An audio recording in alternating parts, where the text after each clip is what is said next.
tonight. From GEHA Field at Arrowhead Stadium in Kansas.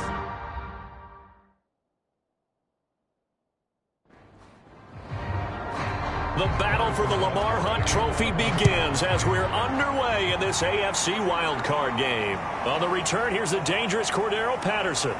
Now a crease here as he's past the 30. Solid return, pretty good field position. They'll start at the 32. So here are the Broncos now for their opening drive. And a look here at their go-to guy under center.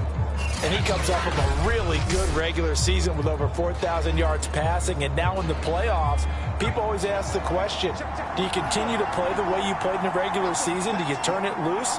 Or do you tone it down a little bit? I think you've got to be smart, but make sure you show the defense something they haven't seen before. They'll wind up getting a yard on the game's first play at second down. Yeah, things were pretty stacked up there in the middle of the line. A lot of bodies, not much space. I think ultimately he was fortunate to get anything out of that run. Here's 2nd and 9, just a yard on that last run.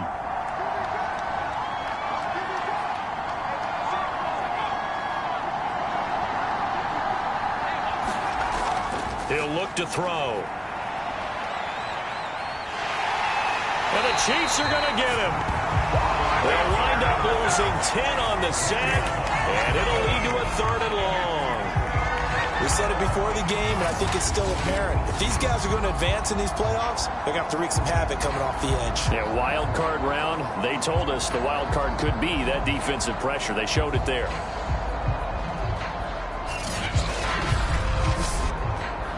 I don't think this is the script they had in mind for their opening drive. This is 3rd and long. Now back to throw. He'll let this go deep for Sutton. And it's a leaping effort, but it's knocked away and incomplete.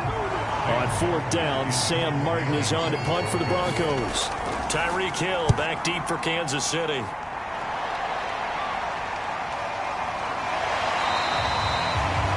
A big kick, 50 yards that time with a return of 4. And it's Chiefs football, 1st and 10. Time to see what Patrick Mahomes can do here with his first possession. The quarterback out of Texas Tech getting set to lead this KC Chiefs offense. And he comes into this wild card round off of a really good regular season, better than 30 touchdown passes. And he said he feels like he can take some shots against the secondary. In fact, in our meeting, he said not only can he take shots, he expects to do it early. Now we will pause for the injury. That's the wide receiver, Tyreek Hill. Hill a little slow to get up. We'll step aside and get an update when we return to Arrowhead.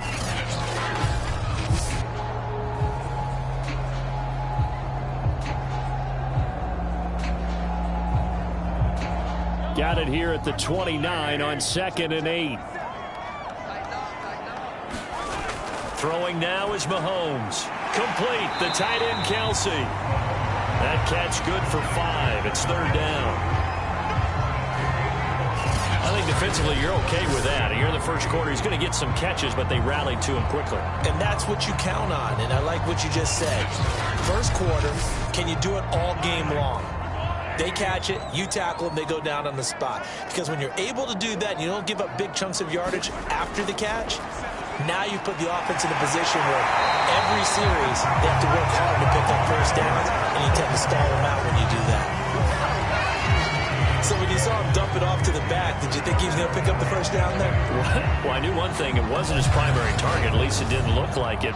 Turned out to be the play they needed, though. And it's big because it's the opening drive. So converting that 3rd down, keeping the play, not the play, the drive going. Yeah, it certainly appeared like his downfield targets were covered. He threw the little dump off to his back, and nice effort picking up the first down, though. And you're right. That opening drive, keep those chains moving. I don't think it's a surprise they're throwing the football early. We expected that. They told us they were going to come out firing, but 4 for 4 on the opening drive. They like that. They don't just like it, they love it, because now everyone gets locked in. Your confidence jumps up. Everyone's easy about what they're doing out there. And by the way, they're looking at the sidelines thinking to themselves and expressing, just keep... Rush coming, and he's taken down. They'll wind up losing a full 9 yards here on the sack. Now it's 3rd down. We were wondering what they would do defensively to disrupt Patrick Mahomes. Sacking him on the first drive, that's a really good way to set a tone. The last thing you want to do is let him get established in the pocket where he can set his feet and throw wherever he wants to. Even though he does it well on the run and on the move, you definitely want to get him off the spot in the pocket. Throwing is Mahomes on third. And this pass broken up. Excellent coverage there on third down, as that was not an easy one to hold on to. Nice play there to force the incompletion. And to me, one thing's for sure. When you're the underdogs and you're playing on the road, you absolutely have to get takeaways. You've got to get the ball from them. Yeah, win that turnover battle, going to be key. They didn't get one there, but you get the feeling they keep making plays like that, they might just get a few. Yeah, once you get one, defensive teams think they come in bunches. So they're forced to punt on fourth as this one's away. Fair catch called. It's taken in right at the 20-yard line. It'll wind up just a 35-yard punt, no return. And the Broncos take over, first down and 10.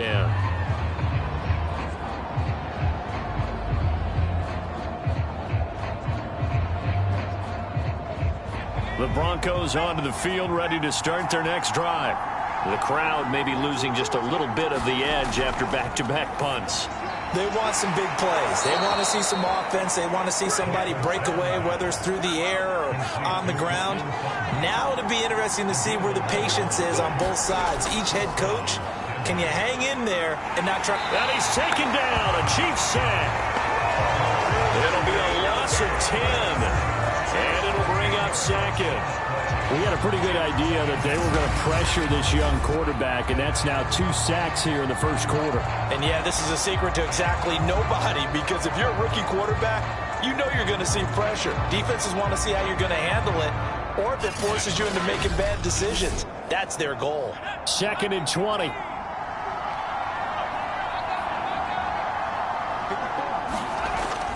They'll look to throw.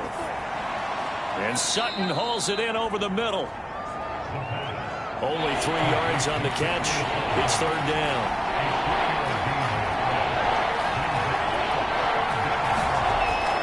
They'll set up to throw. This is the tight end fan. Just a 5-yard pickup, and it leads to fourth down. Well, the good thing about covering any game I do with you is I know that there's no problem with rhythm.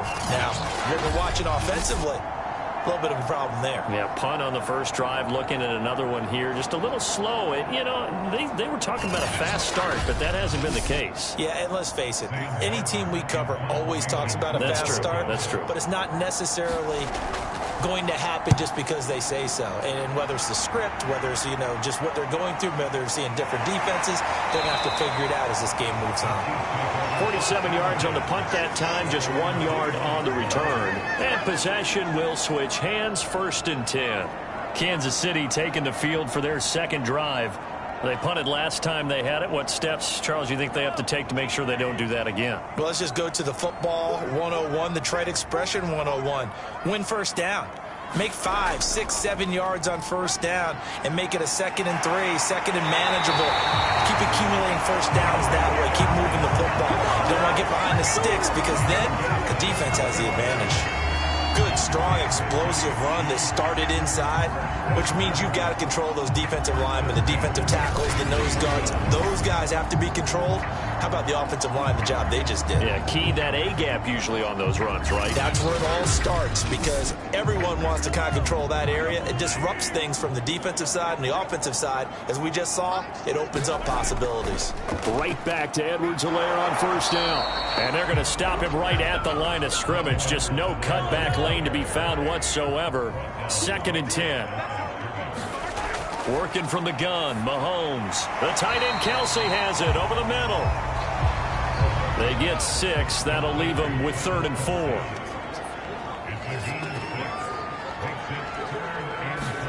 Mahomes now to throw. To the right side, it's Kelsey. And he will have a Chiefs first down. They needed 4. He doubled that. He wound up getting 8. We've seen quite a bit of the short passing game here early on first quarter, haven't we? We have, and I think it works a couple of ways for this team because, number one, you throw the short game until they stop it. And if they're not going to stop it, you keep throwing it, and occasionally you'll break a tackle and turn it into a bigger gain. Also, if they start to creep up, start to pressure receivers, now you go over the top, take it deep, and now you get some of those big shots downfield. On 1st and 10, here's Mahomes. His throw incomplete.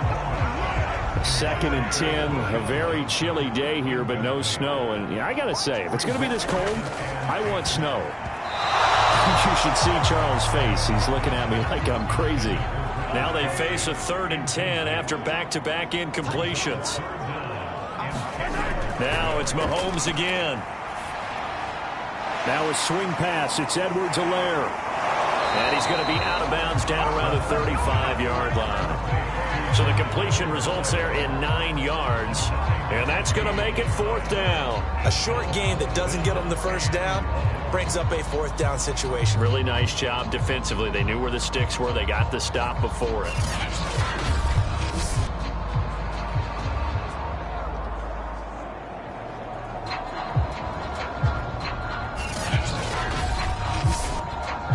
So on 4th down, Mahomes off, Harrison Butker on for the Chiefs field goal.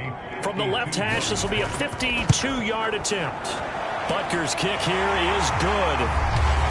And the Chiefs are out to a 3-0 lead.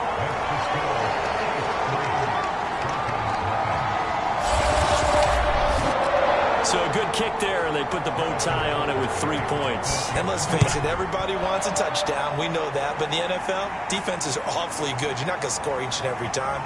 Be able to knock the ball through the post and take the turn. By the way, I said bow tie. I meant just bow. Either way. Not the tie, but yeah. Either way. You got it. I just went right past it. Denver's offense now set to go. They've been a come-from-behind team all year. They'll need to do it again as they trail early in this wild card game.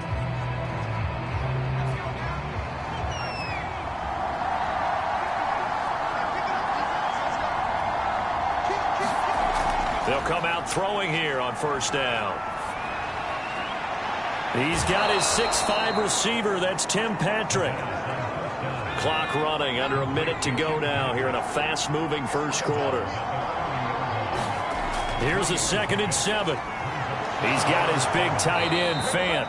And he takes this up to the 40-yard line before being corralled.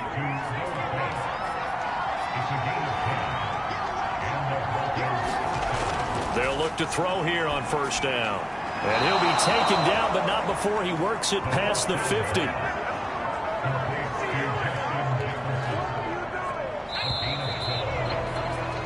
3-0 after 1 on EA Sports.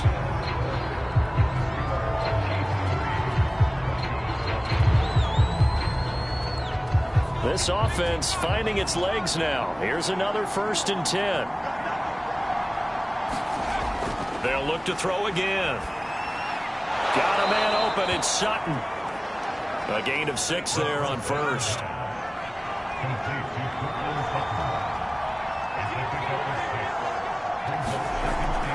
Here's a play fake as they set up to throw. And that throw behind his man. He missed him. Incomplete. Now they face a 3rd down and 4 after that incompletion on 2nd down. Again, he'll drop to throw. And the Chiefs are going to get him. Chris Jones able to get him down for a loss of 11. And it brings up 4th down.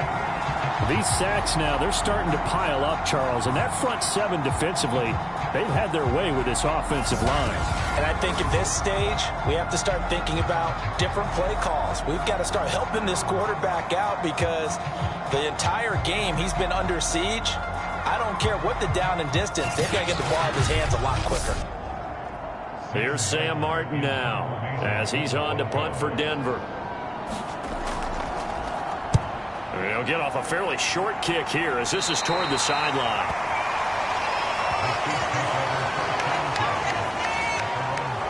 And Kansas City's offense now set and ready to go. And fortunate to get points on the board last time. They had to hit a really long field goal to do so. The kickers in today's game are so good and so skilled and hit from distances that we almost start to take them for granted, and we can't do that. That's a long field goal that they got 3 points out of. They've got to feel good about that, and they better make sure they love him up because he's helped them out. Yeah, now we'll see if that offense can put 6 on the board here. We'll see. To throw once more on 2nd and 10. Mahomes. He'll drop that off to Edwards-Helaire. And down right around the 32-yard line, 4 yards on the pickup. They go play fake. Mahomes. Taking a deep shot here for Hardman. A fight for it, and this is caught. It's caught indeed. A big play there for KC.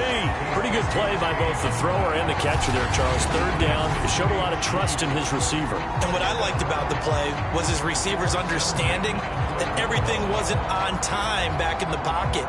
Rhythm was off a little bit. He adjusted as well and gave them a chance to complete that play. A real field flipper there as all of a sudden they've got a 1st down in the red zone. Shotgun snap to Mahomes. Throw right side going to be caught by Hardman.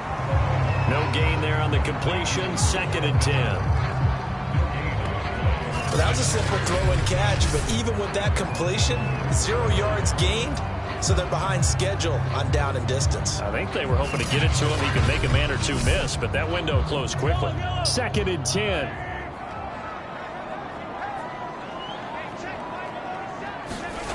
Now here's Mahomes. And he's got it. Got his man on the end route. Complete. 5 yards. Now it's 3rd and 5.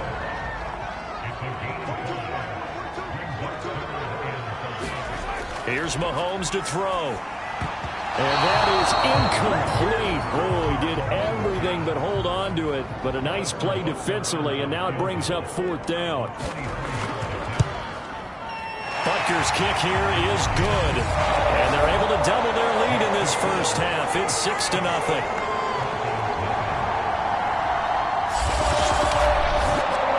Problems in the field goal department so far. He's 2 for 2.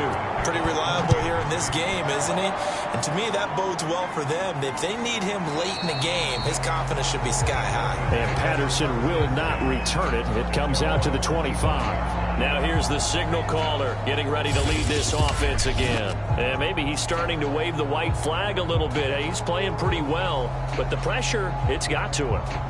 Has to find a way to step around it, step through it, or just handle it. Because, as you mentioned, he's having a pretty good day overall. Just the hits keep coming and taking those sacks. That's not the way that they want to finish a ball game with their quarterback on the ground so much. He'd like to stay upright. When he's been upright, he's been pretty good. Here's a throw to his running back. It's complete. And he's taken down, but able to slip across the 35.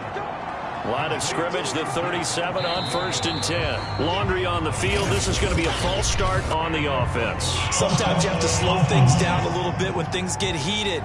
The cadence has to be slow and deliberate at times to make sure your team's ready to go. A false start backs him up 5. 1st and 15. A shotgun handoff to Patterson. And he'll be limited to a short gain up to about the 34-yard line. Well, obviously, they would have at least liked to have gotten back to the original line of scrimmage. Instead, now, they're dealing with 2nd and long. I thought they would have passed it after the penalty. Probably wish they would have now. Now a throw here to his running back. Short completion, just 4 yards. And that's going to bring up a 3rd down.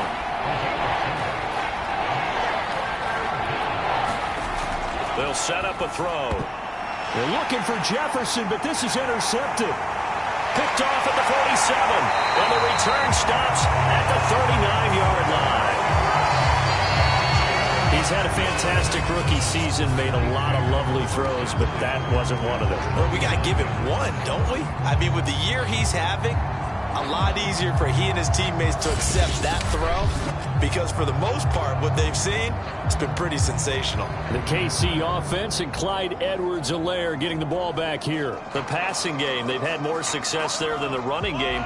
Maybe something they game plan for. How come they didn't tell us about it? Because they wanted to keep it a secret. We did ask, didn't we? But I think what happened in this one is they've realized that they've established the run pretty well, and teams are going to key on that. They thought they could open it up and have success through the air, and that's exactly what's going on. Yeah, they've had success at least so far here in the second quarter. And he'll be down close to the first down marker as he gets this to the Broncos 31. A third field goal of the first half, not what they're looking for as they come up on third down. And he gets the first down here as he's taken down at the 24. That's quite a spot there for his first carry of the game, but obviously they had plenty of faith in him, didn't they? No question about it. Here, why not go with the fresh legs? Able to push forward, pick up that first.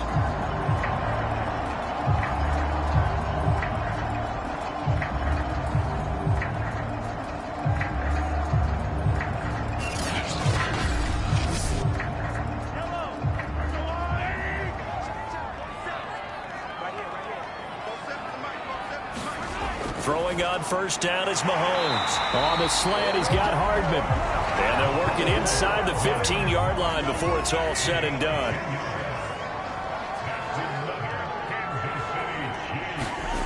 On first down, Mahomes. And he's going to go down. He's sacked back at the 24. It looks like a loss of right around 11 there on first down to set him back on second. Well, this offense has already been forced to settle for field goals on their drives earlier, so this is not a welcome sign here. Indeed, it is not, and they certainly hope it's not a sign for the entire game because they know they've got to be able to sustain drives all the way through. Pick up those guys rushing the quarterback and give himself a chance. 2 minutes to play here in this first half of the NFL playoffs. Coming up at the half, we remind you that we're going to do what we've done all year. We'll get you down to Jonathan Coachman in Orlando. Coach will have the lowdown of what's going on here in this wild card weekend as we begin the road to the upcoming Super Bowl. Throwing on second and long. Mahomes. It's Kelsey on the ground. That catch good for 5. It's third down.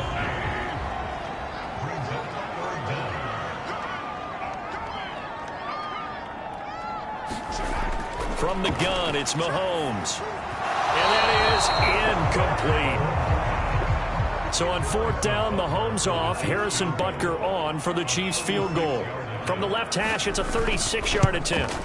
Butker's kick here is good. And that will make our score 9-0.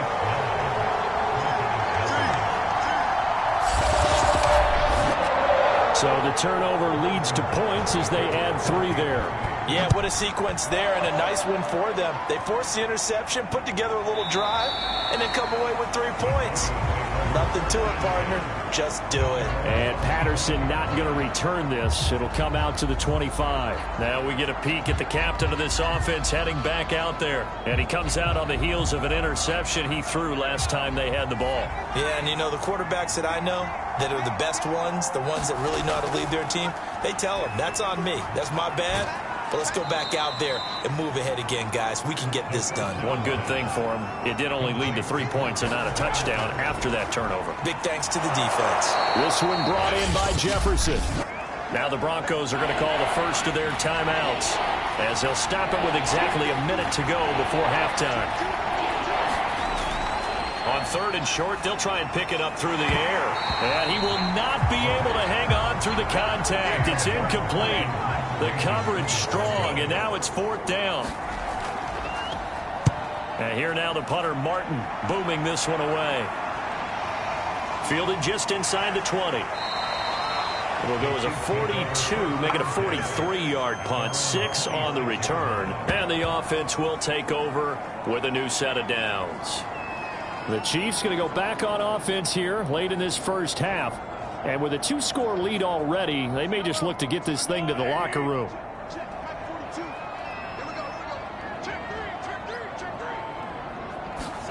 Mahomes now on first down. Nowhere to go here. He lost the football. A lot of bad news on that play for them, wasn't there? Lost the football, lost a lot of yardage, but I think the good news outweighs it. Able to retain possession. That was big for them.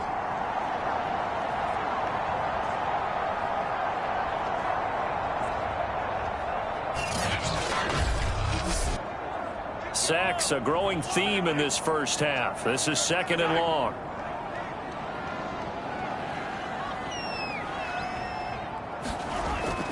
They don't want to repeat a first down. They'll keep it on the ground. And he will perhaps get back to the line of scrimmage, but that's it. And time has run out on this first half.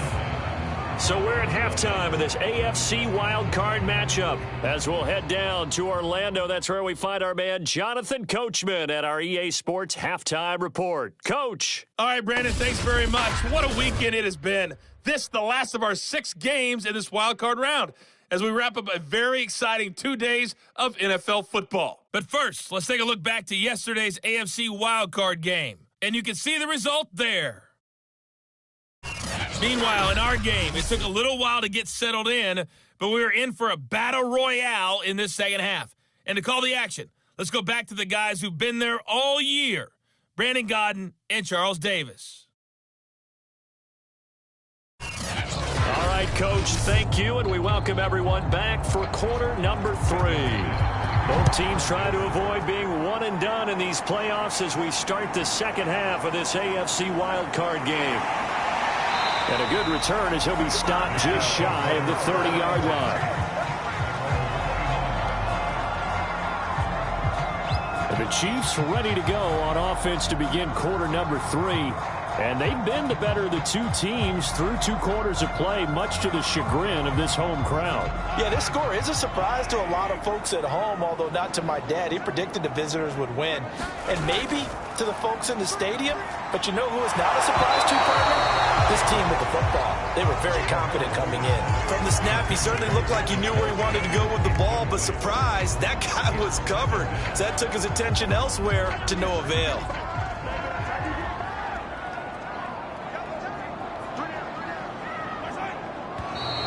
Now whistles and a flag down. Looked like one of the Chief linemen might have moved. That's going to set him back 5 yards. Now after the false start, here's 2nd and 7. To throw, it's Mahomes. He'll swing this one out to Edwards-Helaire. So the completion good for just 3. And they're going to face a 3rd down. That might feel like a little bit of a lost opportunity there for the offense because the defense brought pressure that time. And sometimes against that, you can get out to your running back, and it can turn into a big gain downfield. But what a nice job they did getting to him quickly and holding him to a short gain. And he'll be taken down, but not before he gets into enemy territory. Now after the completion, we're going to get a timeout, an injured player. We'll step aside and get an update when we return to KC.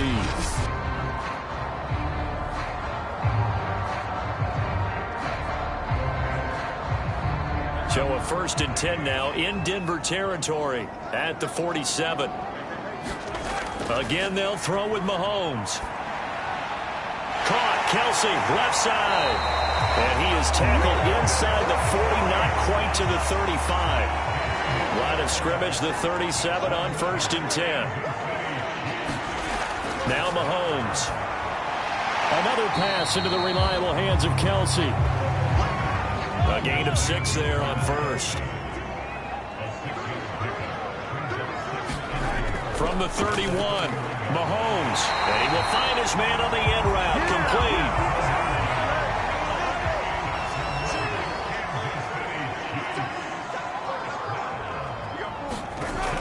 1st and 10, it's Edwards-Helaire with it. And he'll get him inside the 15 down to the 14-yard line. Options galore here, 2nd and a few inches. They'll run, it's Edwards-Helaire. And he'll get it here to the 10-yard line. So not quite a 1st and goal, it's 1st and 10 from the 10. Mahomes going to throw. And the pressure will get to him. He goes down. Now there is a flag on the play, but this looks like holding on the offense. So they will take the sack instead of the penalty. And it takes another down off the series. But the biggest one of all, do you want to tell the guy who just got the sack that it no longer counts? No. No, not at all. That'll be a gain of 16, and it'll be third down.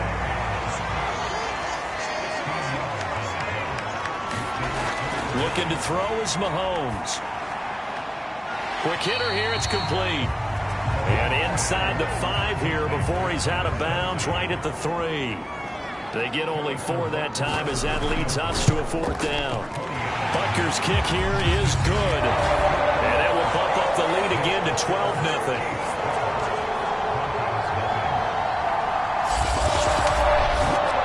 So put another 3 on the board. All things considered, a good opening drive to begin the third quarter. And as a defense, the way that this game is going, you're excited to see those points go on the board. Gives them a little bit of leeway to play with when they're out on the field, but they're real excited to see their offense score. Now they get to go out there and do their part. Here again comes the captain of this offense leading his crew back out there now. And I guess the question, Charles, is what's the formula for keeping him better protected? Because as we see, the protection, it struggled. And normally what you get is renewed determination.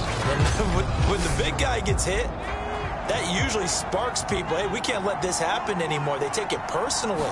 He's not supposed to be on the ground, but that hasn't been the case so far in this game. So maybe they've got to figure out how do they get rid of the ball faster to help out the offensive line so he doesn't get hit as much. And we'll see if they can keep him off the ground now going forward. Simple drag route here, lined up out left and tried to work his way back across the field. You probably saw me twitch there, partner, because I think he wanted the ball a little bit sooner. By the time he looked it in, defender was right on him. Meanwhile, the throw here is complete. He'll be hit down at the 33, 5 yards on the play. These guys have punted 4 times already, and they're staring at a 5th, barring a conversion here on third down. And he will have first down yardage as he's brought down at the 41. There are a lot of different formulas to winning football, but one constant over the years, winning on third down. That pickup there was big because they had struggled throughout this one.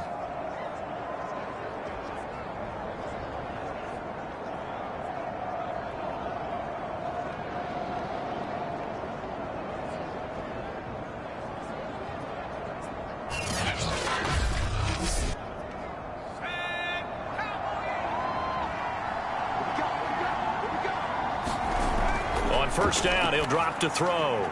Completes it to Fant on the right side. They'll contain him to just 4. Second down.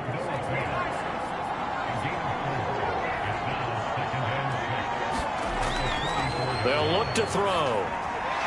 He'll find Sutton on the right side, complete.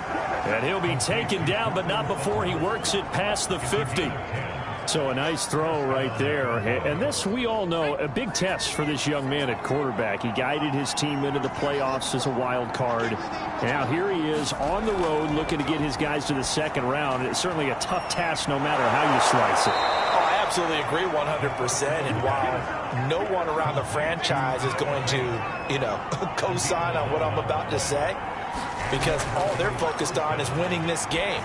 But let's face it, partner, no matter what happens in this one, they've got their quarterback to build their roster around for the future. That's got to feel good for everyone associated with this team. They'll stick with the passing game as he looks to throw. He'll get that complete to Alberto. And he'll be brought down with a first down as the tackle's made at the Chiefs' 14. But look what we have here, a sustained drive, and that was certainly AWOL in the first half. They really struggled to try and move the football. But right now, they certainly seem to have the formula working. Let's see if they can keep it up. Still in search of their first touchdown of the game, but they're on the move. 1st and 10. From the red zone now, they'll look to throw.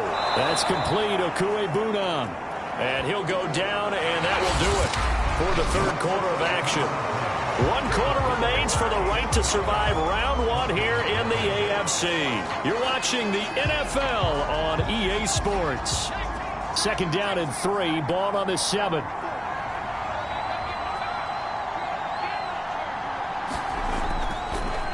Now a handoff. Here's Williams.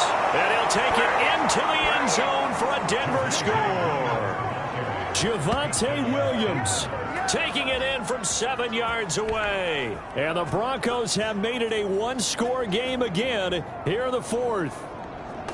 Well, time to let those folks know who are tuning in looking for the late local news. We may be a moment because we've got a game again. And partner, except for those on the West Coast where it'll be seen in its regular time, right? That's the way it works, doesn't it?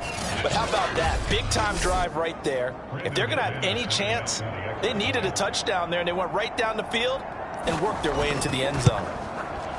Extra point from McManus is good. And now things get a bit more interesting here in this fourth quarter.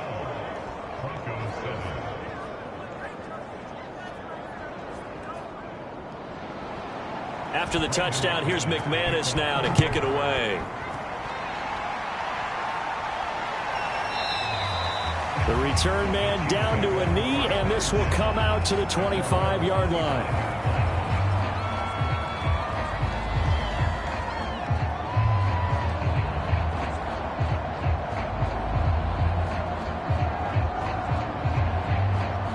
The KC offense out of the huddle, ready for their next drive. And this a very important drive leading in the fourth quarter of this wild card game. But this one far from over as they start out here first down. And he's going to be dropped following a pickup of 7 past the 30 to the 32. They'll operate from the 32-yard line here, 2nd and 3. And that falls to the ground, incomplete. A nice job of bodying him up defensively. And now it brings up 3rd down.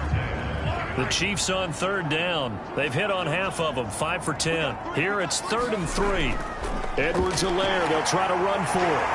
And he's going to have the first down at about the 38.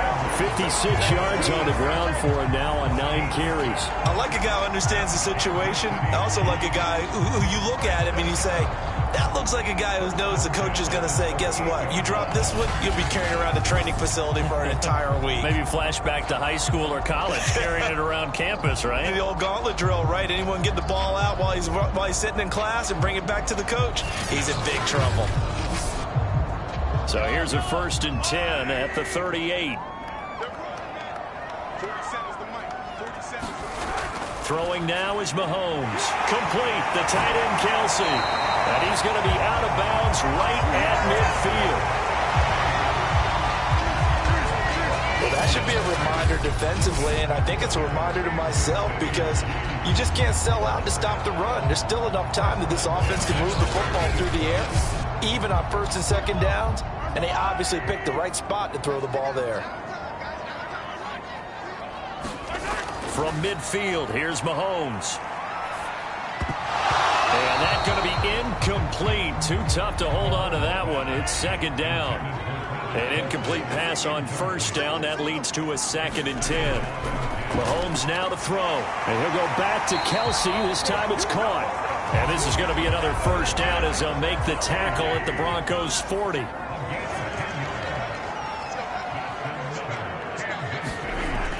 On 1st down, Colvin. And he is met at the line of scrimmage, and he goes down right there. If nothing else, they've already taken a couple minutes off the clock here already as they come up 2nd down. Edwards-Helaire as they run out of the gun. And he is going to be stopped cold behind the line of scrimmage. It'll go as a loss of a yard, so now they deal with 3rd and 11. On running plays, linemen, of course, have their assignments. That's expected. But it's not often you're expecting to see a cornerback blitzing in run support and tackling the runner for a loss.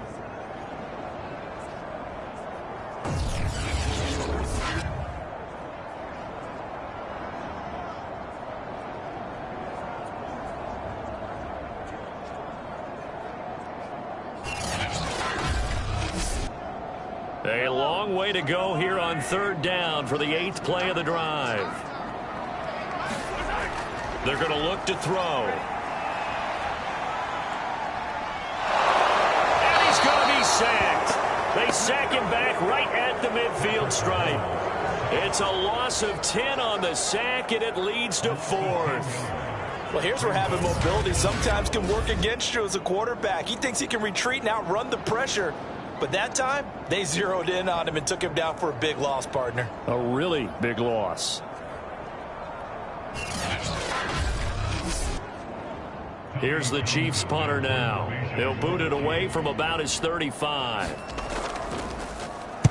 This is away, but boy, headed straight for the sidelines. And they'll play keep away from the returner as this one will be marked out of bounds at the 13-yard line. Pretty good spot. So this will be accepted as it moves the offense backwards. Now on first down, he'll drop to throw it. That is taken in by the tight end Fan. And he's able to get this one all the way past the 30. I got the sense that the defense created a little momentum for them there, didn't they? Did their job, forced the punt. Now, nice start to the drive. Offense has to do their part. Yeah, they certainly do, but what a great start for them. And they've got to go thank the guys on D.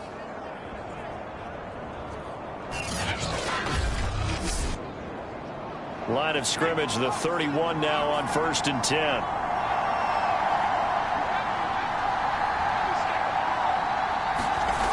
He'll drop to throw. Throw left side, taken in by Jefferson. A gain of 6 there on first.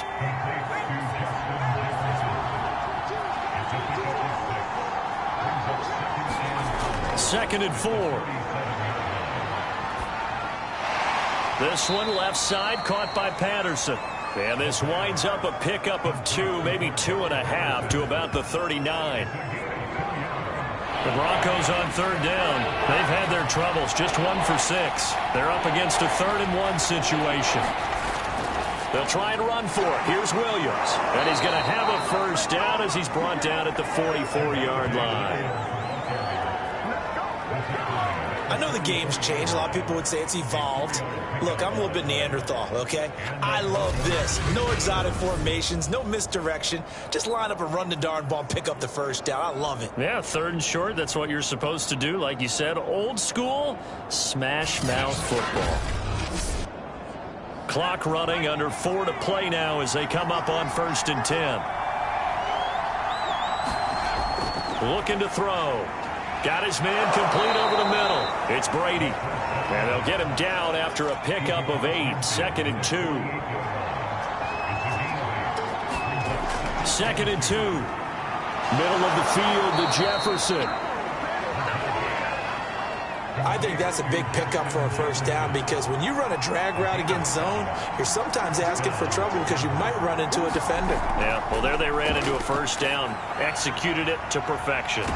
Here's a throw right side taken in by his tight end. And this will leave him a yard short. Nice pickup of 9 yards on first down. And Brandon, as you know, sometimes it's a lot tougher to run with these tight ends nowadays in the NFL. They're just bigger wide receivers. He lined up on the left side of formation, ran a drag route across the field, and tried to work his way open. He was able to make the catch, but the defenders were there, couldn't do a whole lot with it afterwards. And he'll be brought down at the 27-yard line. 4th quarter, down to the final 2 minutes, and we've got a 1-score game. So it's Bronco football as we get you reset here. They come up on a 1st and 10, desperately needing a score here on what could be their final drive. Now a dump off here complete.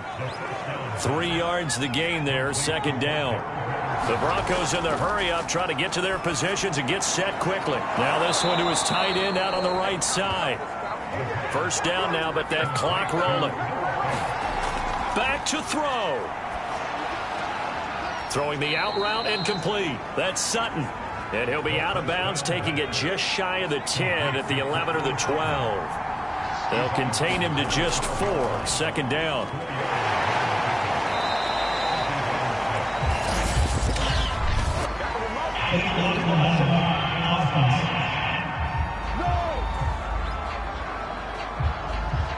So that one will be accepted.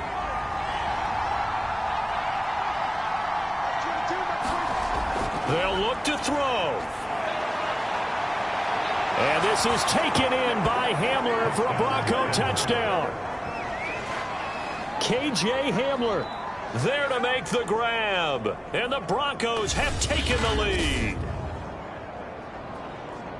Those are the types of plays in these moments they were hoping for from this young rookie, able to put him up here in the fourth quarter. How about the kid? You just mentioned it, the fourth quarter. This is when you have to make those winning plays. That's what he just did. Doesn't ensure anything, but he certainly gave his team a heck of a chance, didn't he? They're going to keep it on the ground, and he'll get into the end zone. So now a field goal would only tie as they've upped their lead to 3. So that effort gives them a 3-point cushion and guarantees that a field goal going forward won't beat them. Yeah, that's really good strategy because that's all you care about. Not getting beat at this stage, at least give your team a fighting chance.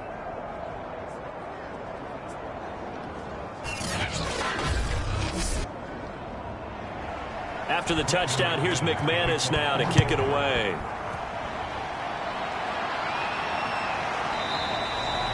And this will not be brought out. It's a touchback.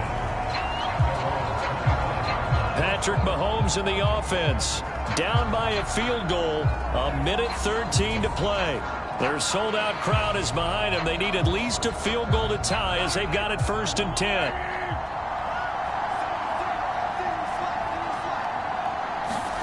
Mahomes. And it's incomplete. Took a shot, couldn't connect. So the incompletion, and now it's 2nd and 10, again from the 25-yard line. Here's Mahomes. Oh, he's got a man wide open, complete. And he's going to be out up around the 45-yard line. Well, Charles, what a rookie season he had catching the football, over 1,000 yards on the year, and he comes through there with a nice grab.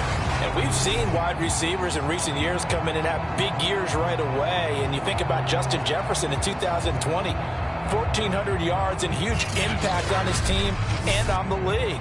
This guy, he's following his footsteps as an impact guy here in year 1. Mahomes finding Hardman. And the result here, a pickup of 8. Leaves him with 2 to go on 2nd down. The Chiefs will try and get to the line quickly. Oh, no, he lost the football. The Chiefs now going to use the first of their timeouts as they'll stop it with just over 40 seconds to go in the game. Mahomes to throw it. And they'll get this across the midfield stripe, but still winding up short of the 1st down.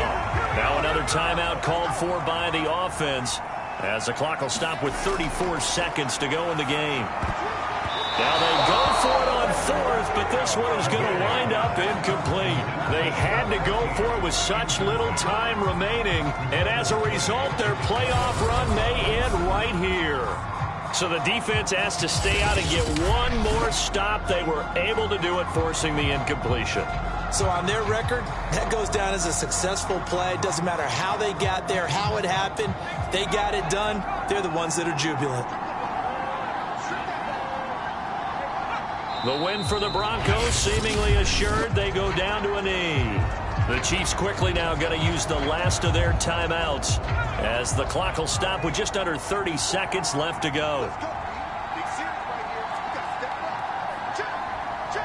And they take a knee.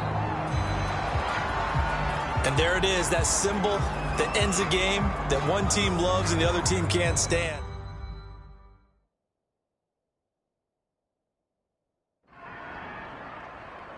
Well, 1 win down, still 3 to go to get to the most hallowed ground in sports, but a good start. A terrific start because they get to move on. Unfortunately for the team that lost, it's a long offseason ahead for them now. So that'll do it for us. For Charles Davis and all our crew, I'm Brandon Gaudin. You've been watching the NFL on EA Sports. With that, we say good night from Kansas City.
Today, from Raymond James Stadium in Tampa, Florida, it's the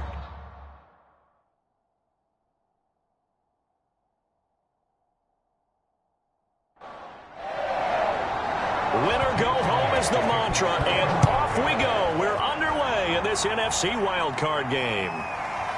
From a couple yards deep, he'll bring it out of the end zone. And they'll get him down right at the 25-yard line, so the same result, and he opted for the touchback.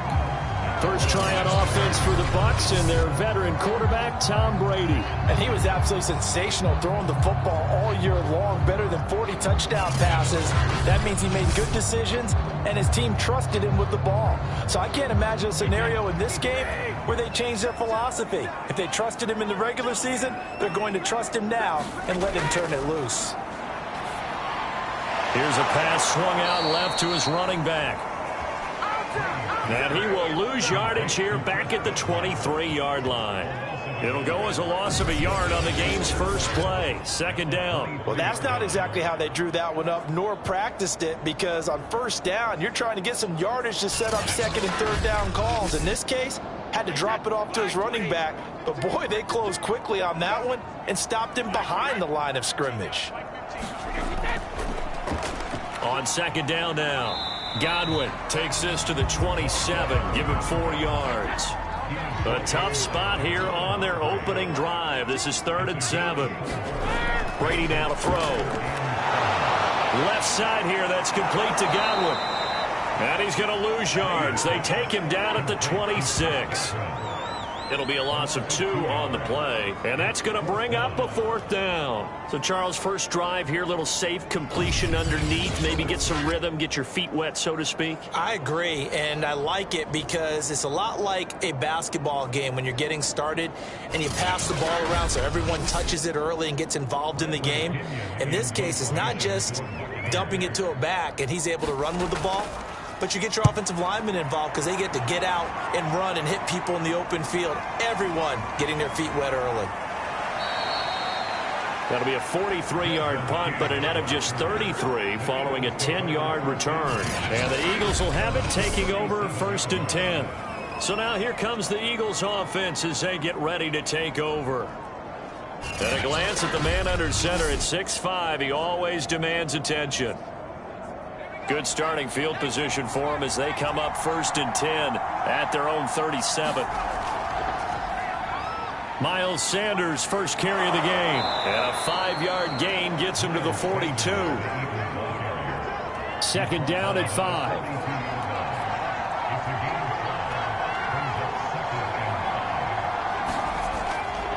A give running left. It's Sanders. And he'll lose yardage here. Back at the 41. A loss on that play, and now 3rd down gets tougher. 3rd and 6. All right, quick observation, Brandon, because early on in this game, I'm seeing linebackers put up their noses close to the line of scrimmage. And my guess is the wheels are turning on that other sideline. As a play caller, you're filing that away right now, aren't you? Yeah, you're trying to find that opportunity later on when you can play action them or stick something to them between the 2nd and the 3rd level.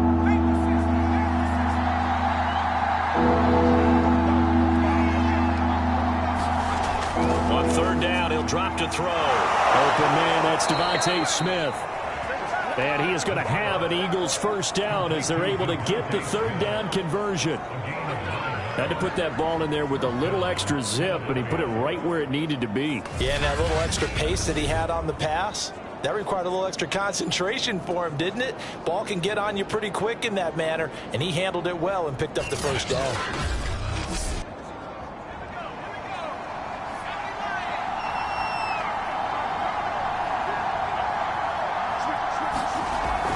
On 1st and 10, it's Sanders. And good penetration here. He'll get this down only to about the 49-yard line. The run only got a yard. Here's 2nd and 9.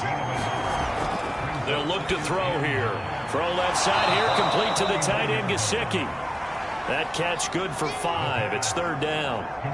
Let's not quibble about the gain there on 2nd down. That was a positive play because that was a take-what-you-can-get situation. Got out to the tight end. Now it gives him a much better opportunity to convert on 3rd down. Back to throw here. And That's going to be incomplete. The coverage too good there. The contact popped the ball free, and it's 4th down.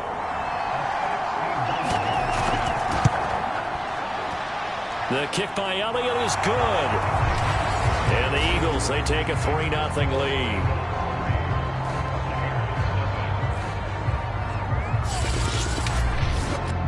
Not a touchdown, obviously, but playoffs, you're on the road. At least you put something on the board. I would agree with that totally. You're not exactly sending a message to the opposition, but you are letting them know that you came to play. And he'll just sit on this one as their drive will start at the 25. Tampa Bay, they're getting ready to set up shop here for their second drive. And a 3-and-out on that first drive. We'll see if they can do better here. They should have a better opportunity because the nerves should be settled now. That first series, everybody goes out with a little extra emotion. So now they get a chance to go back out and say, okay, now we're into the game. Let's go play and play as best we can. You almost get a mulligan then on that first drive? Sometimes it absolutely serves that way. You get a second opportunity. Nothing big happened. But then again, you didn't commit any mistakes either. Off you go. Sometimes you just sit back and marvel at what he can do defensively. Speed, strength, quickness, he's the whole package. And that package just wrapped up the runner for a loss. A loss of a yard there to start out. That leads to a 2nd and 11.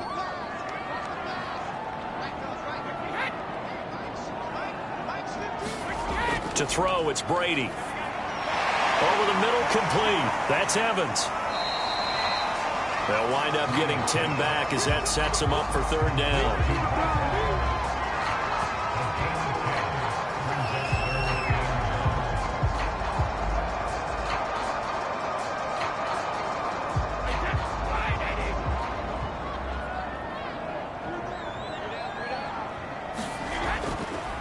Now a handoff here to his running back. And he's going to have the first down at about the 38. That's a tremendous group effort there because when you talk about offensive lines, the best ones, talk about guys that play in harmony, in sync, and getting things done, and they did that on that play. Yeah, especially on 3rd and 1. Got to be in sync, and they were.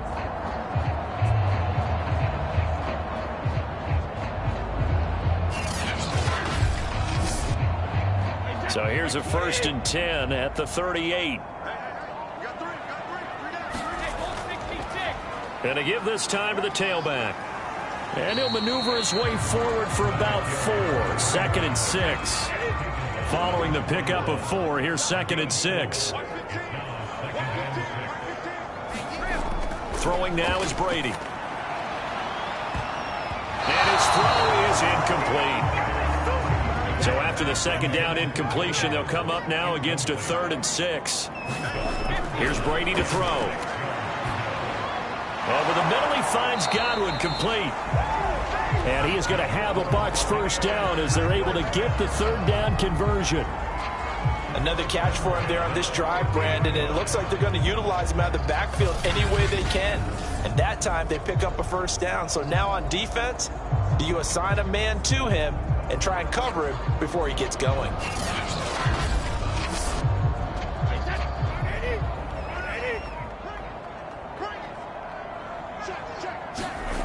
Now a play fake. Brady. Looking right sideline, but it's incomplete. So after the incompletion on first, now 2nd and 10. From midfield, here's Brady. And that'll fall incomplete. He was hit just as he let that go. And now it's 3rd down. Throwing is Brady on 3rd down. Pressure comes, and down he goes. The Eagles get there for the sack. Javon Hargrave gets in there to drop him for a loss of 13 yards, and it's also 4th down now.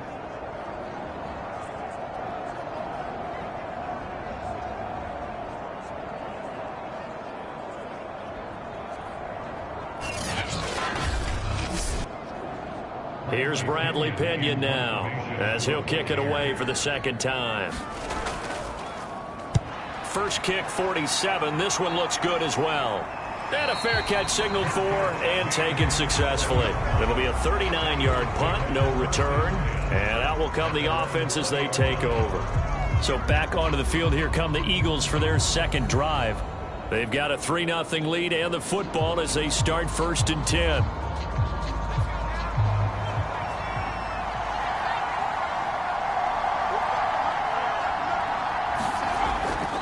They start on the ground here at Sanders. And he is met quickly in the backfield. Down he goes, folded like a lawn chair. He'll lose a yard there, and it's 2nd and 11. An interesting and intriguing decision there defensively because they kept extra DBs on the field despite seeing the multiple tight end look that came out for the offense. I thought they were going to switch out of it. I didn't know if they felt they didn't have time or what the case was. Well, in any event, the extra speed allowed for great penetration as they stuffed that one behind the line of scrimmage.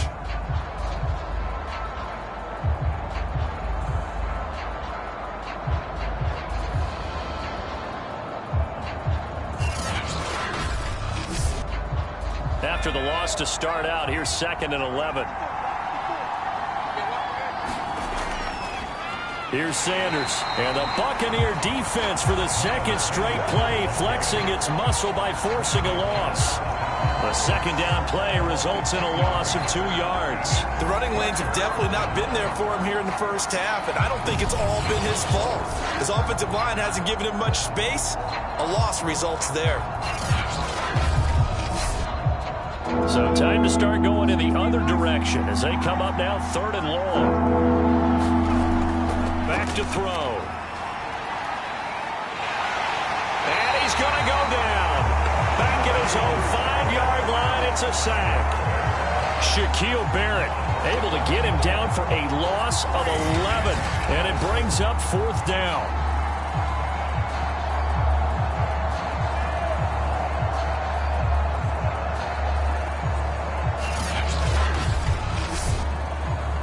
The Eagles send out their punter now. And no room for error here as his first punt comes from deep in his own end zone. And he's able to get it out quickly, and this is not a bad kick here. So a change of possession here on the punt. And the Bucs will get ready to go on offense. The Bucs offense set to begin their next possession. They've shown precious little here offensively thus far as they try again with a 1st down now. Now Brady. That nearly trouble, but it's incomplete. The rookie had it and lost it, and it'll be 2nd down. To throw again on 2nd down. Brady. He gets this to Devontae Adams. And he's going to be brought down on what will be the final play of this first quarter. 3-0 after 1 on EA Sports. The Bucs on 3rd down. They've hit 2 for 4 thus far. This is 3rd and 4. Brady. This one complete to Scott Miller. And he's going to have the 1st down at about the 38.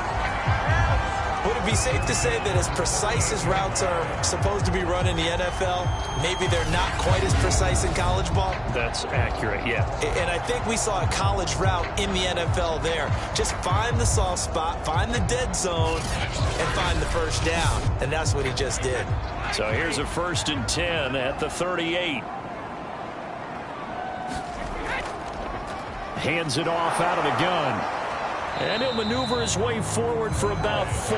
2nd and 6.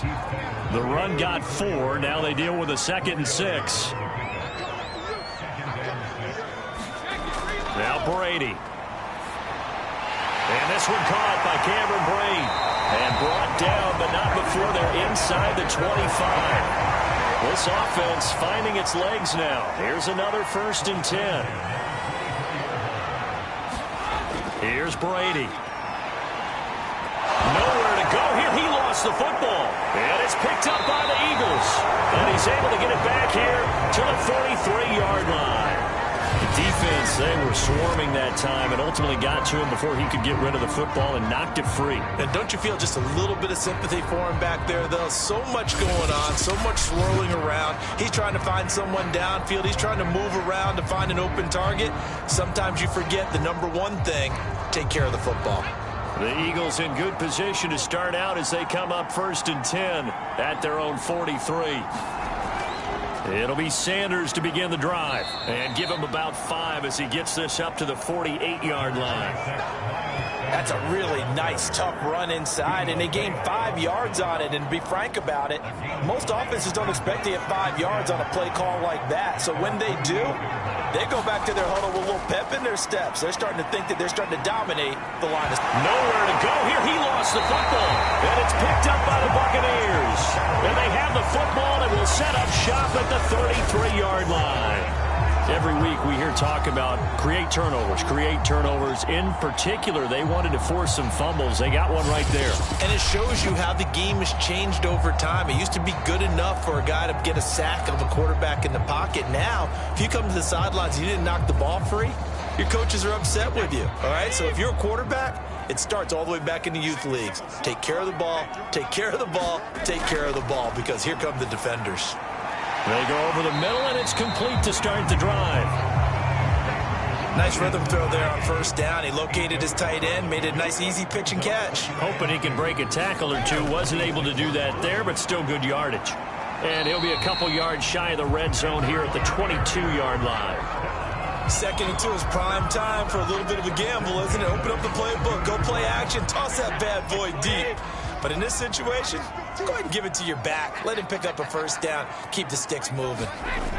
Running game working. They'll stick with it on 1st down. And nothing doing. He's immediately taken down at the line of scrimmage. Officially no gain on the play, and it's 2nd down.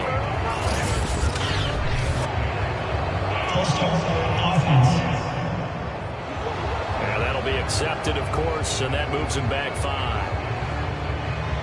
And that false start penalty certainly not helping their cause here. 2nd down and long.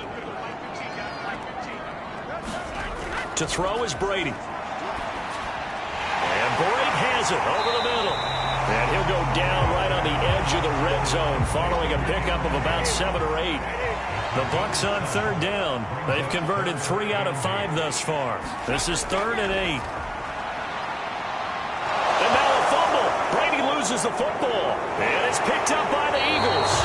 And the return will be stopped at the 34-yard line. He already had the 1 fumble loss, so now 2 fumbles lost here in this 1st half. Not setting the pace the way that you want it done. I mean, here in the 1st half, already twice the ball's come out and hit the turf. Got to find a way to take care of it. Otherwise, they may have to start thinking about maybe someone different at that position. From the 34 now, here's 1st and 10. They'll run with Sanders, and he'll work this forward for about 3. It's 2nd down. 2nd down at 7. They'll drop to throw. Looking left side, and he's got a man. That's Smith. And he slips up past the 45 before being tackled.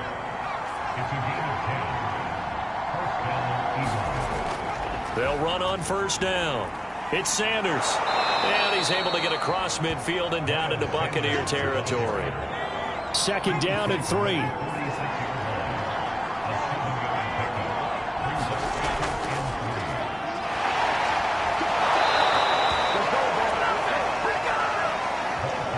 So many teams want to throw the ball in this situation nowadays, but I love watching a team that has enough confidence to go ahead and run the football. In that situation, it's almost a tendency breaker. Give him 5 on the carry there, and it'll be 2nd down.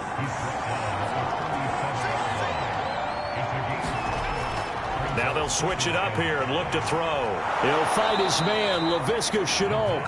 And this is going to lead to another 1st down as the tackle's made at the Bucs 23.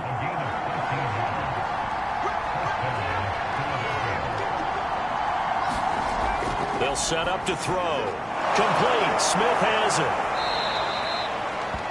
And that's good for a pickup of 10 yards. And that'll bring up a 2nd and just about a few inches here. 2 minutes to play here in this 1st half of the NFL playoffs.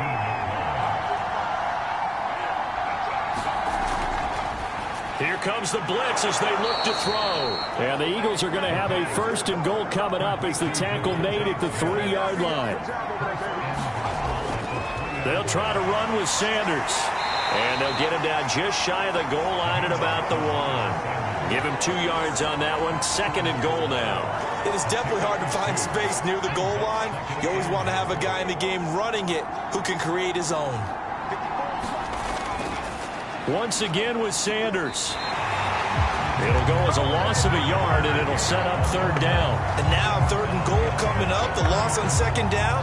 That just means this crowd's going to get even louder. And they'll get a little bit of extra help from the defenders as they exhort them to join them in the effort. This is a big play in this wild card matchup, facing 3rd and goal. They'll try to run with Sanders. And looking for a lane, but none to be found for Sanders as they stop him short of the line to gain. The offense is staying out there. Here we go on 4th and goal from the 1. Going for it with Sanders. And he didn't get there. Knocked backwards to the 2-yard line. Now after the running play, we've got a man down on the field. Well, he gets attended to. They'll step aside.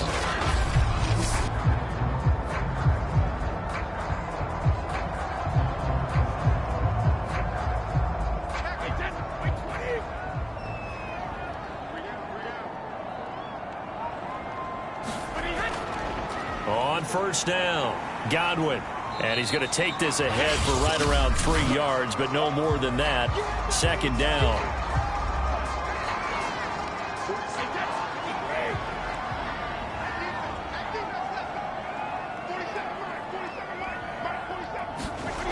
Now Brady. Hit as he throws there, incomplete. They'd like to avoid punting from their own end zone so they could use something here on 3rd down. Brady going to throw. That's complete to his receiver, Godwin. The Eagles going to take the first of their timeouts as they'll stop it with just over 40 seconds to go in the 1st half. Here's Bradley Pinion now as he's on to punt for Tampa Bay. And he's able to get it out of there.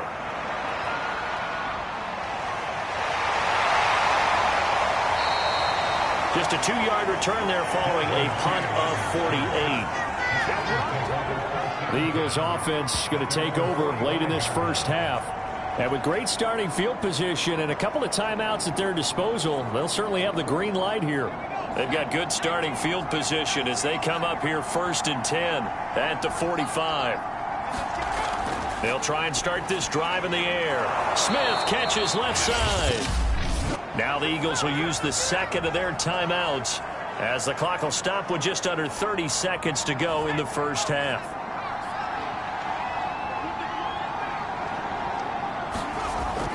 They're going to look to throw. And this throw incomplete. And the defender all over him that time, but it's going to lead to 3rd down. He did a fine job there of not hitting it before the ball arrived, and I've got to tell you, you can often mistime that play because of the angles of approach. When you're going to get him, sometimes you panic as well and think, I've got to be there right now. Instead, in this case, timed it perfectly and knocked it free. On 3rd and short, they'll try and pick it up through the air. He's got his tight end, David Njoku. And he is going to have an Eagles 1st down as this defense unable to hold. It's a 7-yard gain there on 3rd and 2.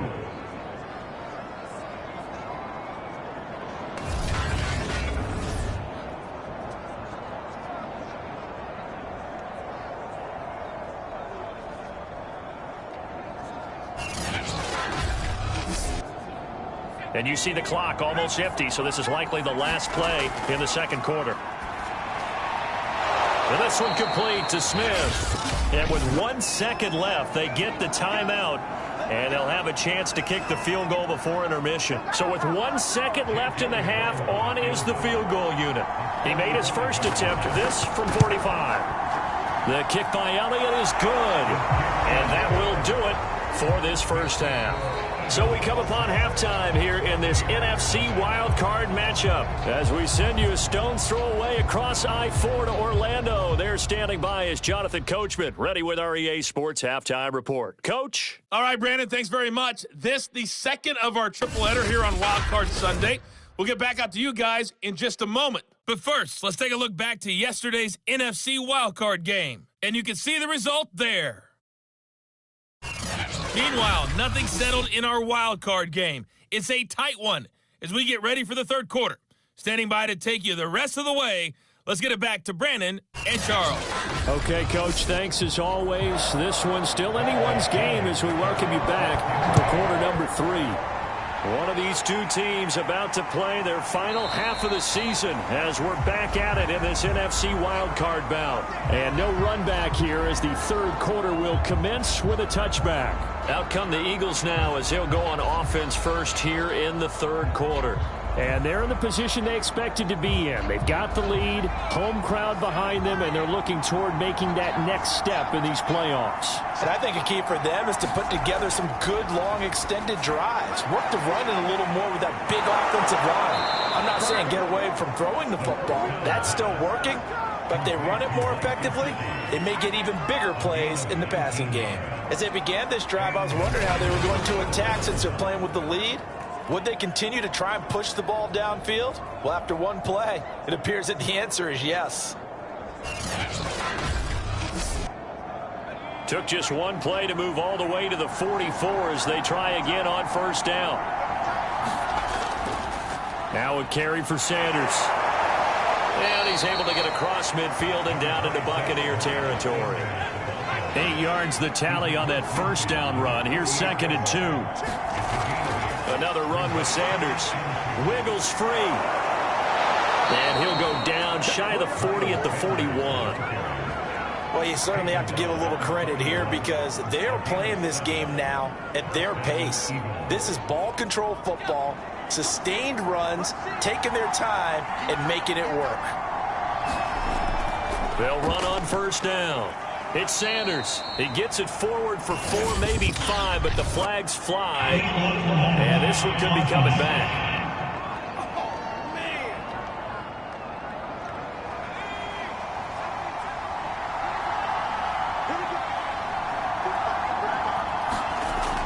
From the gun, here's a run by Gainwell. And he picks up about 6 as he gets this down to the 41.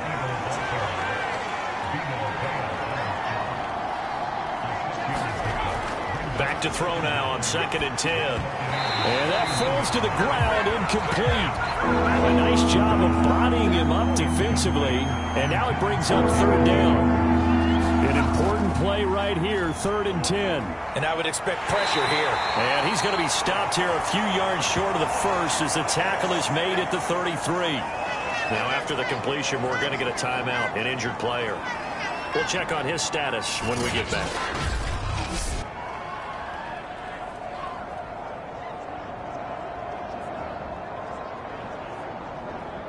So now here comes the field goal team for the 3rd time today. From the right hash and call it an even 50 yards. The kick by Elliott is good.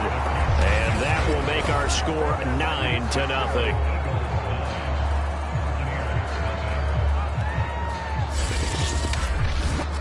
Well, looking at it from a defensive perspective, that keeps the deficit very, very manageable. You know, all things considered, not a bad job on the defensive side. I would say that you've pointed out something pretty good right there, and that is you actually have both sides happy with that exchange. You know, happy in quotes, of course. One team, hey, we've kept it within range. The other side saying, hey, we put points on the board and did stretch out the lead. Let's see how this one turns out. Yeah, still bottom line, though, 3 points for the opening drive of the 3rd quarter. Here comes the Buccaneers offense. They get their first reps of the 2nd half. And their deficit a little wider now than it was at halftime following the field goal a moment ago. But the goal is still the same because you know they want to come out, establish a rhythm in the 2nd half, and get going. Make no mistake about it, though. Kicking field goals, not in their game plan. They need to get the ball in the end zone. He hits Adams, complete. And he's brought down after a very nice gain. A nice grab there for a guy coming off a terrific season, one that saw him have over 100 catches. And when you have that many catches, that means you're a full part of the offense. And let's face it, he's been as good as anyone in the NFL this year. So it figures he's going to play a big role in whether his team can advance in the playoffs.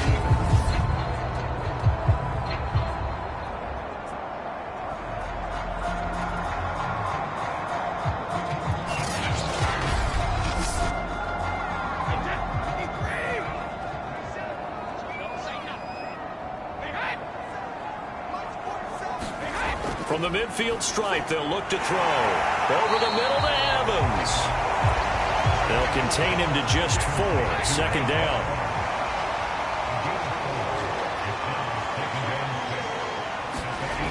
Working from the gun, it's Brady. Firing quickly here, and that's complete. That was a route run not just with dexterity, but with intelligence. Found the hole in the zone, made sure the quarterback saw him, and was able to make the sure catch and flip the down marker back to 1. Eagle pressure, too much this time. Down he goes. The defense rising to the challenge and setting him back on the sack. And no matter what the situation, the O-line just hates that because they feel like they didn't protect little brother back there, right? Man, that's just so difficult for them because just think about every single play. When you decide to throw the football, you're dealing with some of the best athletes on the planet. You talk about guys, if they weren't playing football, they'd be starring in the NBA at power forward. It's a really difficult task. To try again after the sack. Brady. It's caught here by Adams. That catch good for 5. It's third down.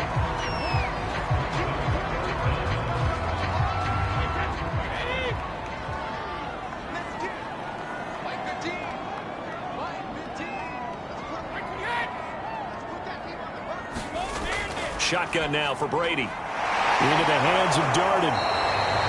They get 7 there, but it brings up 4th. Brandon, a good idea there on third down. Run a little clear out and hope you get your receiver the ball coming across the formation. Nice design, but well played defensively, and they stop him well short.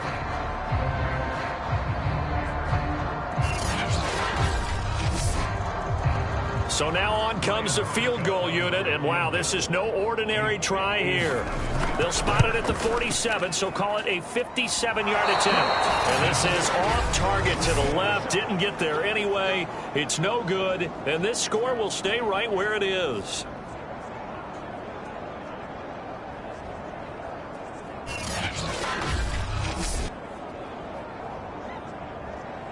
Philadelphia's offense ready to go again. And they're not going to play this conservative, I don't think. They had the field goal last time, and they're up, but they're looking to put a drive in the end zone. Oh, I agree with you totally. No one goes out on the field and says, all right, let's just settle for 3, except in certain situations, trying to ice a game, that sort of deal. Most of the time, it's end zone, and that's what you're thinking, and I believe that's exactly what they're thinking as they begin this one. Yeah, no quarterback ever goes out there saying, hey, let's get 3. Not one that I've ever met.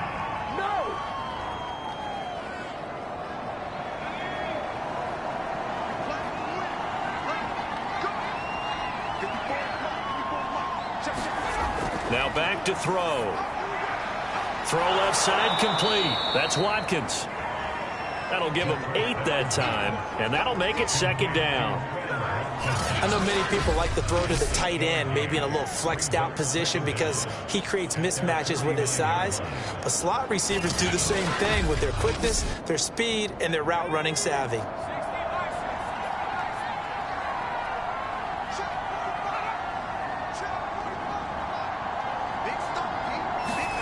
Here's 2nd and 8.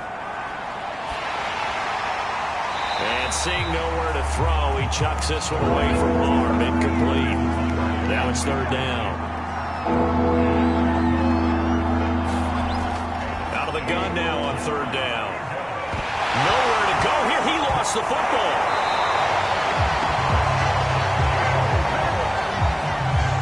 We always always hear a lot of veterans on the defensive side of the football. They talk about smelling blood in the water, putting pressure on a rookie. They got to him there to force it free, but couldn't recover it. And you mentioned the pressure. Rookie quarterback, you're going to bring more pressure at him at all times because you don't know how he's going to hold up.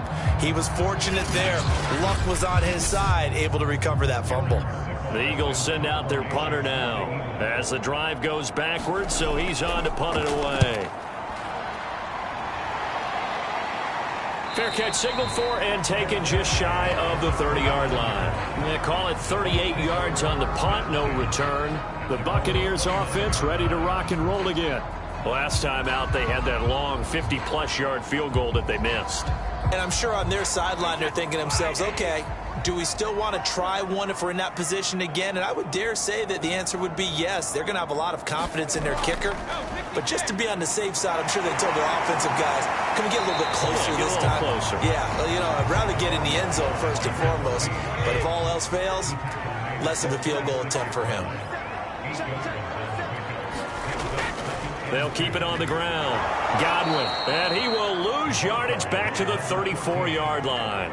It'll go down as a 2-yard loss, and it brings up a third down. We think, Brandon, I like the intensity this defense is showing right here in these first few drives. They're not just holding the line because they're doing their job, but they're doing more than that, aren't they? They're getting a nice push into the offensive backfield. And a great example right there for the loss on the tackle.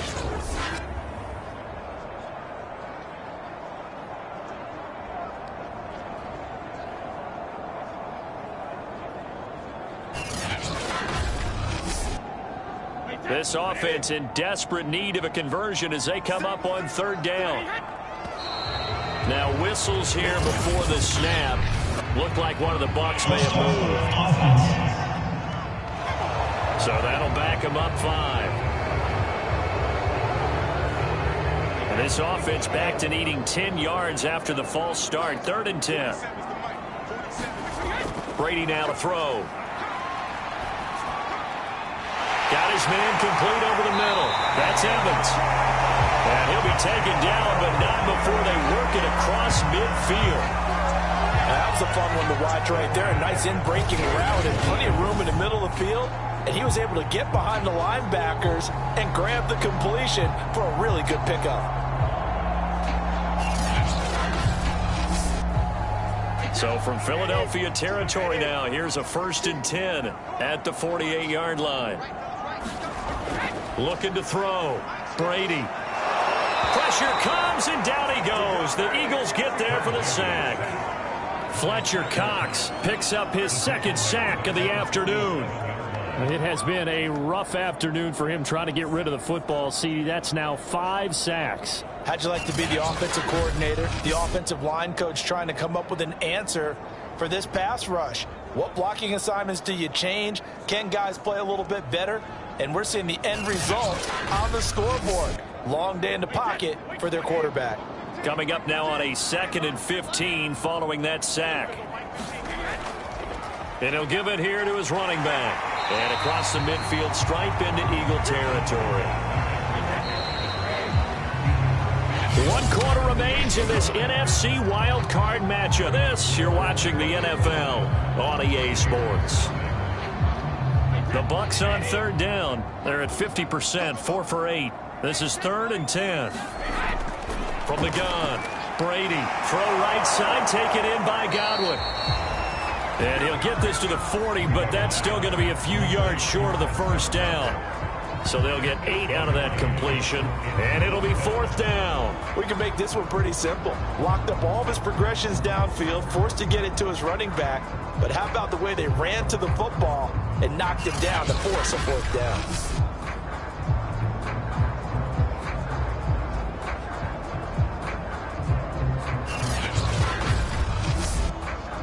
So on 4th down, out trots the kicker in a big spot here. They'll spot it at the 47, so call it a 57-yard attempt. And he put enough leg into it, but it's well off to the right and no good. And this score will stay right where it is.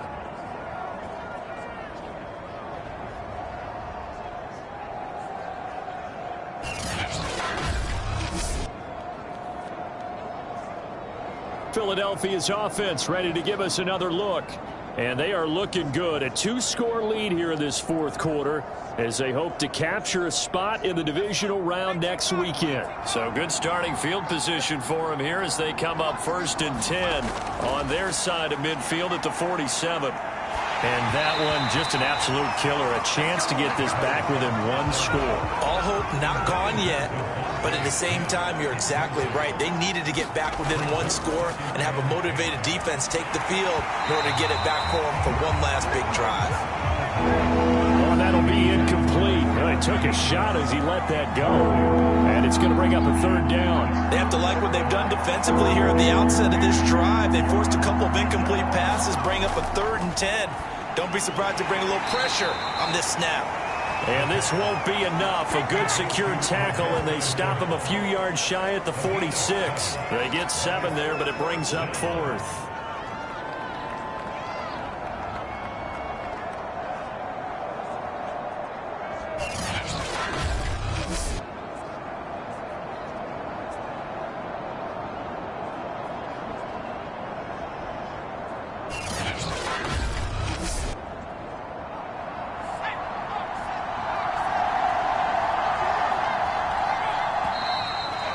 Now movement and a whistle, and they may have to rethink their plans on 4th down. And that'll set them back 5. The Eagles send out their punter now as he'll come on to kick this one away. And the kick's away as he angles this one for the sideline. And this will depend on the spot as it sails out of bounds, and they'll say it sailed out at the 10-yard line. And for an offense that is struggling, this is not where you want to start from. Great punt. Fantastic punt. And for all those who wonder, what do punters do during the course of practice each and every day? The best ones do what we just saw there. Work on positioning the football and helping their team. On 1st and 10, here's Brady. It's a short one here, complete to his tight end. And out of bounds across the 15-yard line. 7 yards to pick up there. This possession means so much for them. They've got to focus on this drive and find a way to make this a one-possession game. Yes. Got to get a score. Yeah, so good with a field goal. Don't necessarily need a touchdown.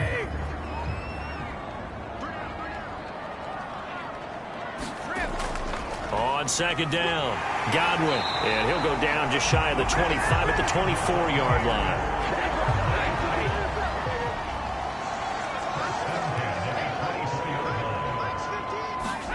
Brady now on 1st down. Looking for Godwin, and he's got him complete. And he'll wind up losing yardage here back at the 21-yard line. Despite the completion, they're going to wind up losing 3 there. 2nd down. Well, that play really didn't fool them. They completed the screen pass, but for lost yardage, a really nice play by the defense.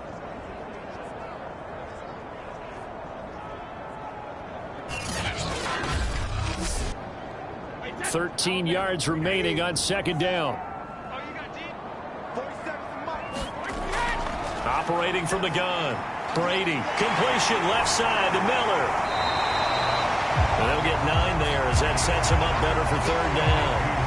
Never make the mistake that the slot receivers, especially the little guys like we're watching here, are just quicker than fast. A lot of them combine quickness and speed, and they catch a lot of footballs as we just saw there.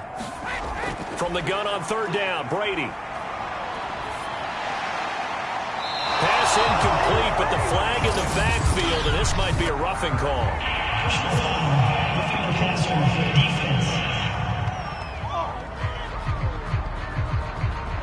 Well, when you're leading in the 4th quarter, that's not the penalty you want. Not at all, and now your discipline comes into question. Having poise this stage of the game, you can't have those kind of plays. And that, nearly picked off. Well, it would have been a great time for their first interception of the game. Instead, it's 2nd down.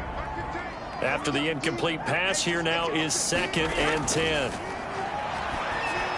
Here's a pass swung out left to his running back. And this will be good for a pickup of 9 to the 46. And that doesn't have to gain big yardage to be an impactful play, because if you get those pass rushers second-guessing themselves that they might get hit with a screen, maybe you can wind up slowing them down just a step. And if you do that, that's a win for that play. And he will have a first down here at about the 40.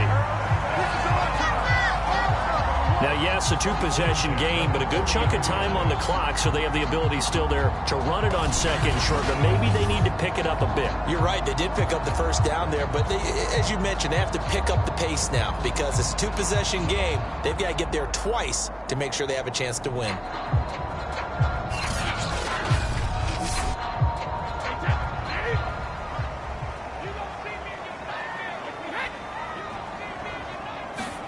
Throwing on first down is Brady. He'll get this to Vaughn underneath. That catch good for only a couple.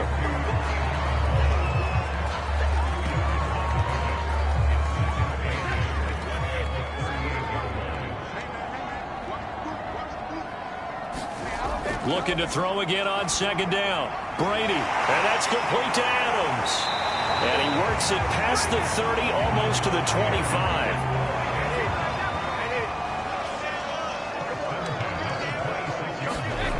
On first down, Brady. Johnson with a completion over the middle.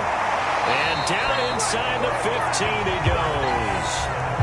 Finally, a first red zone opportunity for these guys. It's 1st and 10 at the 14. To throw, it's Brady. Over the middle, complete. It's Vaughn. And he's taken down at the 7 after a gain of 7.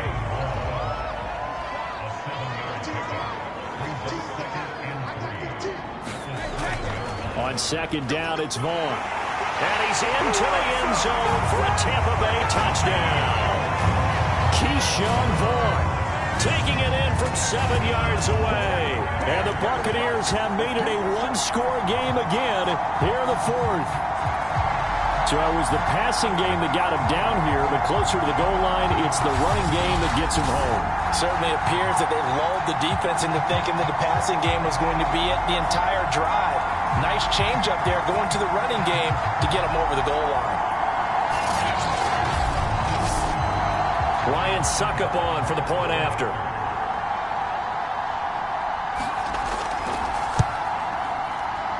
And they're back within a couple at 9-7 now.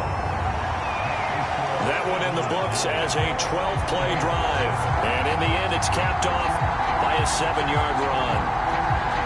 Now Pinion with the kickoff honors following the touchdown. Taking it about the 1. And his guys will get the football right at the 20-yard line. The Eagles offense now gets set to head back onto the field. After the touchdown we just saw, we have a brand new ball game. And now look at the situation. You got plenty of time on the clock. Defensively, they have 3 timeouts. So do you run the football here or do you throw it? I think you have that full conversation with your offensive unit, and you tell them, here's the situation. They've got all of their timeouts, so we are not going to play this conservatively. We've got to attack them. We've got to make them use those, gain the ground that we need in order to put this game away. If you think we're just going to run it 3 times and punt it, you've got another thing coming. Yeah, and by the way, also the 2-minute warning in play, so essentially 4 timeouts left. They have to be aggressive here. And they get him down, but not before he takes it across the 40-yard line.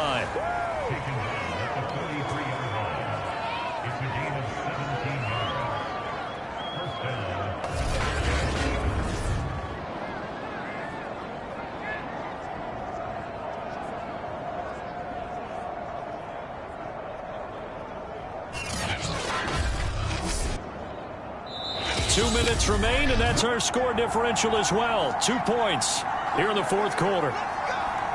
So it's Eagle football here as we get you reset. They've got a 1st and 10 as they look to try and finish this one off. They'll try and run some clock here as they keep it on the ground. And now right out of the 2-minute break, we'll get a timeout used defensively with 1:56 to go. So 2nd and 9, and you'd have to figure just about all 11 probably crashing the line here. And they'll try the ground game here with the running back. And he's going to bowl his way forward to the 48. And now with 1:52 to go, we get another pause in the action. A timeout here defensively. The Bucs with an extra defender now in the secondary here on 3rd down.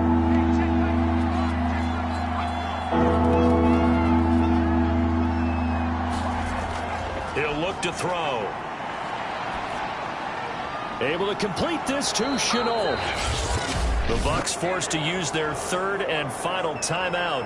And they'll be disappointed to have to burn one there after giving up the first down. And they will take a knee here.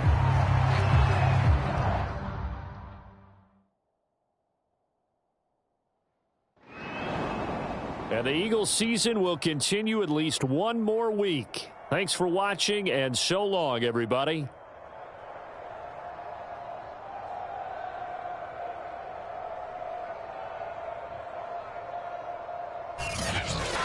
So that'll just about do it for Charles Davis. I'm Brandon Gaudin. You've been watching the NFL on EA Sports. For more, log on to easports.com.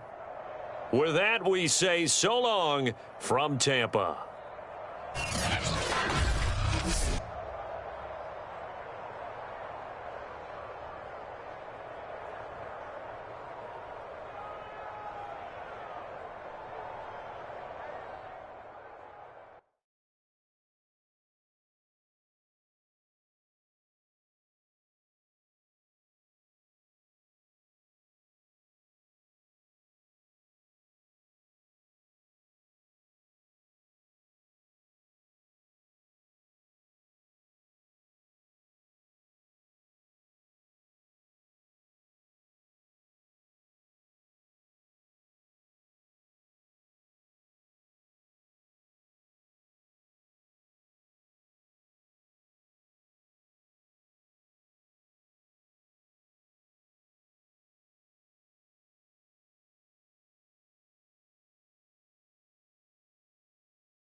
Tonight, from U.S. Bank Stadium in Minneapolis, it's the NFC Wildcard round on EA Sports.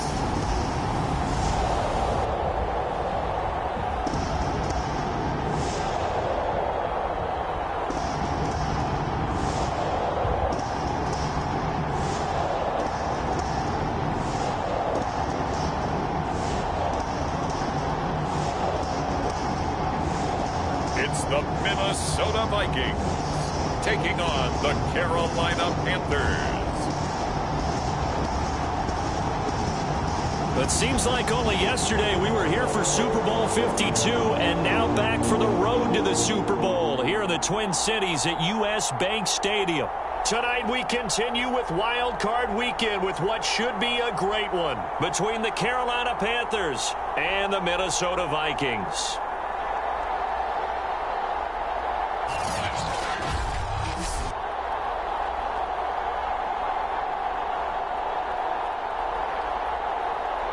Hello, everyone. Welcome to the postseason on EA Sports. Alongside Charles Davis, I'm Brandon Gaudin. And, Charles, that's really all I need to say to get you fired up. It's the postseason on EA Sports. And no one's more fired up than the guys who are going to be playing in this game.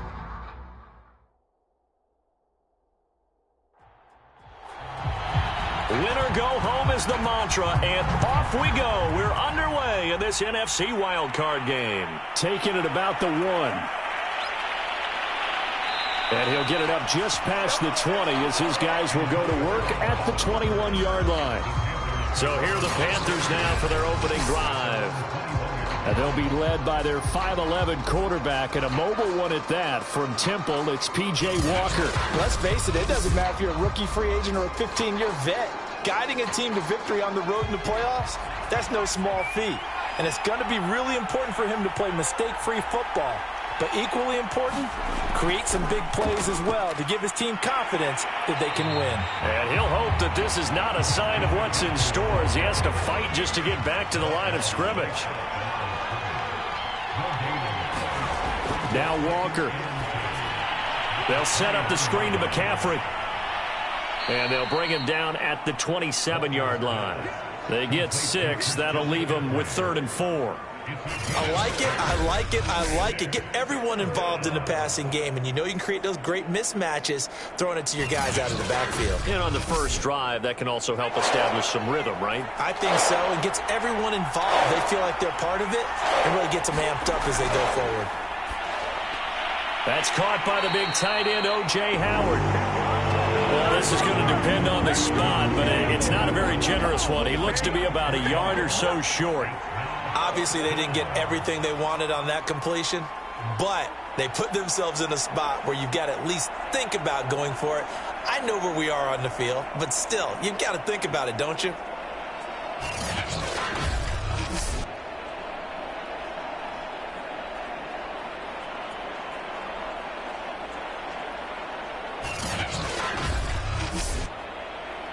So on 4th down, here's Johnny Townsend to punt it.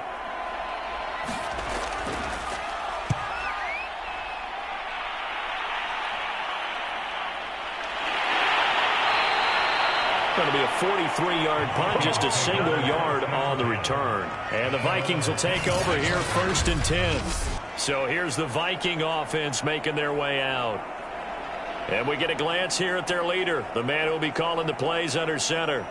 And he comes into these playoffs bringing a team that's been battle-tested, won the division, and earned the home playoff game here in round 1. But every year they know that a division champ, it feels like, gets beat. They don't want to be that team. They have to avoid the overconfidence and make sure they play the same way they played during the regular season, mistake-free and with passion. Shaq Thompson on the tackle that time. Well, at the end of all that hitting and hollering, it was a 4-yard run, so the offense is going to go back there and feel pretty good about themselves. Defensively, you have to feel okay because you didn't let it turn into a bigger run, but the goal, shut it down for 2 yards or less. That's when you start to feel good about yourselves. 2nd and 6. That's caught by the tight end, Irv Smith Jr. And he'll be tackled right on the chalk of the 45. So great throw right there, and what a regular season this rookie had, piloting this offense, guiding them to a division title, and they get the home date here in round 1 of the playoffs. But Charles, how do you think they'll play it here? Will they run the same kind of wide open offense they've run all season, or do you think that they'll try and take some pressure off of the young fella? Oh, I think they're going high, wide, and handsome in this one. I think it's all out, just as they've been doing all year long, because I think if you try and pull it back now a little bit, you're telling that young man you don't have quite as much confidence in him as you've professed. So go ahead and continue to run your offense. Do the things that got you here. As so many defensive coaches have told you and me, all gas, no brakes. Let it rip.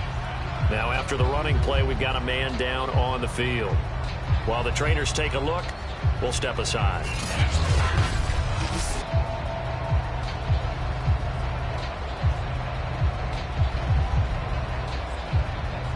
The Panthers turn to their nickel set here as they get ready for 3rd down. They'll run it. Here's Cook. And he gets this inside the 35-yard line. Good running right there. And this is a man who was a 1,000-yard rusher in the regular season, so you know he's going to get his chances, and he picks up nice yardage on that one.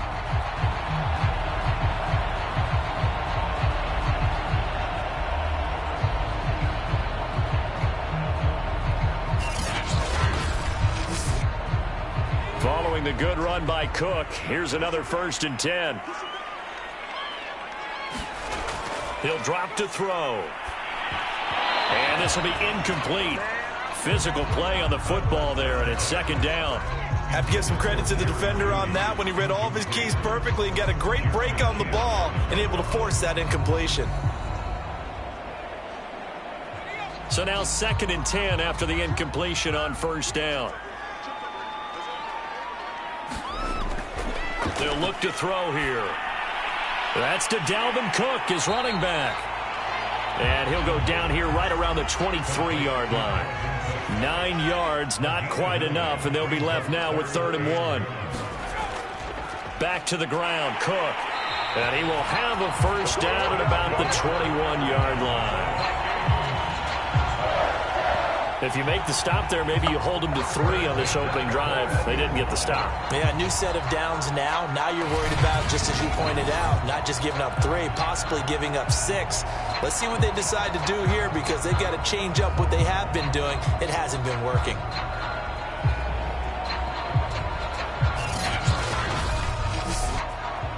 Counting down toward the midway point in quarter 1. Now a play fake here on first down. This is caught.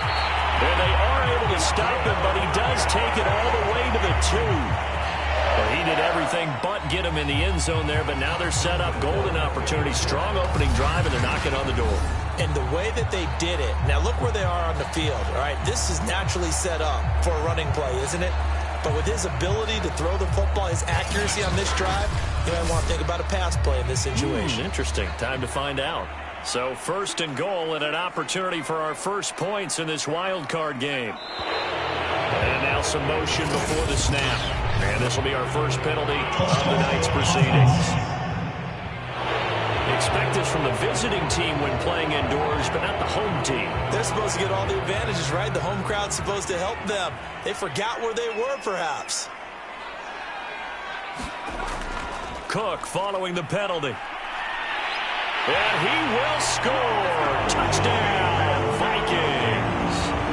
Dalvin Cook taking it in from 7 yards away. And the Vikings will strike first here, this wild card matchup. First quarter, maybe too early to talk about statement drives, Charles, but that sure seemed like a statement drive right there. Well, if we're going to talk about statement drives, I think what they're saying is we're going to establish the run. They gave it to him early and often on this drive, and he wound up taking it into the end zone. Now the try here for the extra point.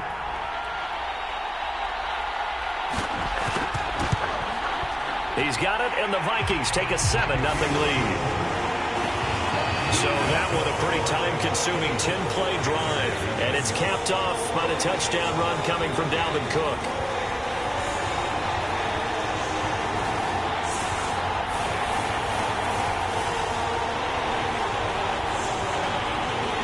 The kickoff team on the field now as they will send this one away. From a yard or 2 deep, here comes a return. And he'll be stopped right around where he would have been had he gone down to a knee, maybe a yard shy of there at the 24.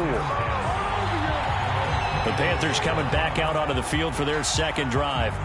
And the last drive, their first drive, 3 and out. What changes here, if anything?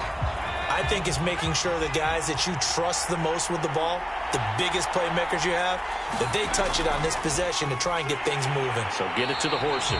Without a doubt. They're the ones that typically end up in the end zone. Eric Kendricks in on the tackle. Well, it's time for them to be good teammates right here. What I mean by that is possess the ball for a little while. Get at least 2 first downs. Give their defense a chance to settle down a little bit after they give up a touchdown. On 2nd and 9, Walker. And he will find the open man. It's DJ Moore. And he gets this one just shy of the 40. They'll mark him down at the 39. Well, that certainly has to feel good. And it's not all the time that the play caller should get all the credit. Sometimes I think in the huddle, the quarterback just says, hey, who's going to make a play for me? I just need something right here. And the end result there, nice first down. Drive keeps moving. So from the 39 now, they'll come up on a 1st and 10.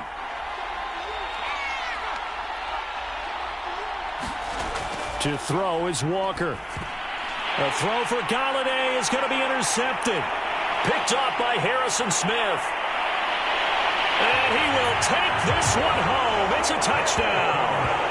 And we'll see if that pick six looms large as this game continues, because we've seen plays like that alter a lot of playoff contests over the years. I would agree with that totally. And you often think to yourself, why do they alter it so much? Because after games, don't we hear coaches and players say, well, one play doesn't usually determine the outcome? But I don't think that's really true, do you? Because there's times when we see plays like that, and all of a sudden the momentum jumps to that team side, it deflates the other side, and they never pick it back up. And then things really go from there, don't they? That's the thing for me. We talk about momentum changes. A play like that is the ultimate momentum change. Extra point right down the middle, and it's now 14-0.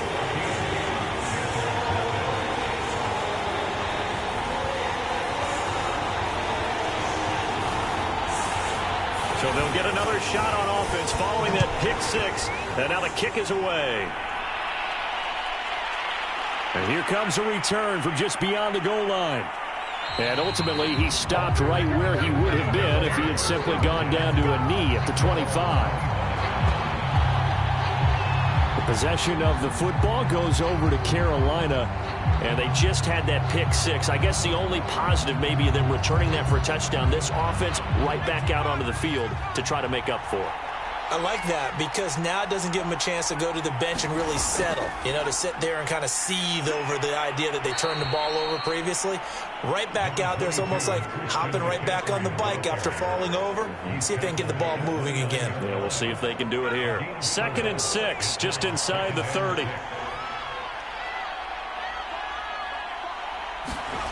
Now Walker. He'll get this out wide here to McCaffrey. Call it a gain of 3 on the play, and they're going to have a 3rd down. Walker. And he's got a man. It's the tight end Howard, complete. And he is going to have a Panthers 1st down as they're able to get the 3rd down conversion. And the tight end is certainly a position built to move the chains because they can control space underneath. If they've got good hands, then, of course, they're a dynamic target. But one other thing is they're right in the sight lines of a quarterback on just about every play. And that makes it easier for the quarterback to pick him out and deliver.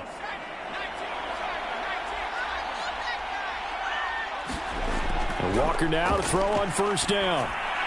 And yet again, it's Howard with a catch. And he'll be taken down, but not before he gets into enemy territory.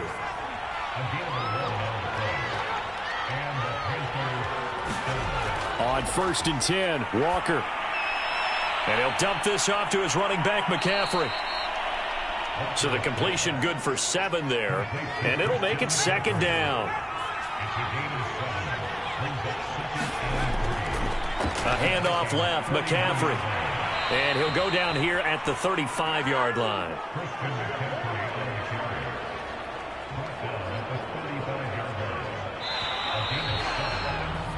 $14-0 the score. This is the NFL on EA Sports.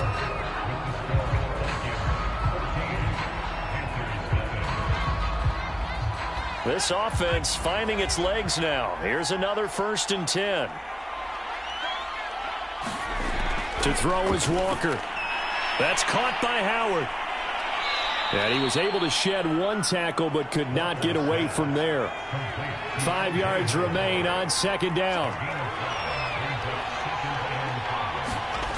From the shotgun, it's Walker. This ball tipped, and it's going to be incomplete. Fortunate maybe to get that back. It's 3rd down. Here's Walker. Open man is Howard, the tight end. Oh, he put it on the carpet, a fumble. And the Vikings pick up the football. And he'll go down inside the 15 at his own 13-yard line. Always costly to cough up that football. These defenders, they become so adept, though, at jarring it free. Yeah, it's amazing that there aren't more fumbles caused because now, if you're an offensive player, you go through ball security drills every single day. It's really not out of line to think that you should take the ball to bed with you and just hold on to it. But the bottom line is, no matter how much you try to protect it, these guys are pretty good at finding ways to knock it out. And he's going to be taken down with a marker on the field. So let's see about the call.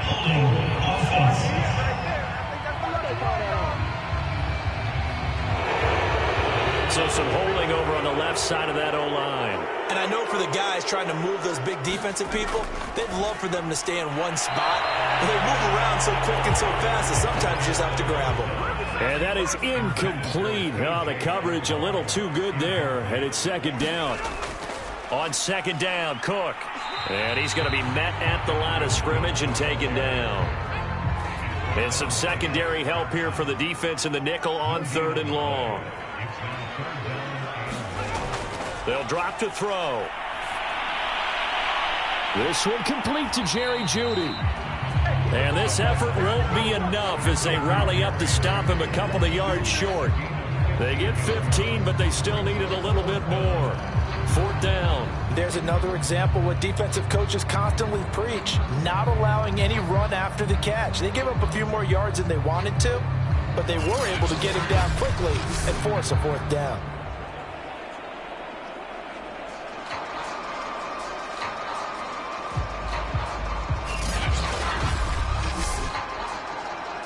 The Vikings send out their punter. Christian McCaffrey deep for Carolina.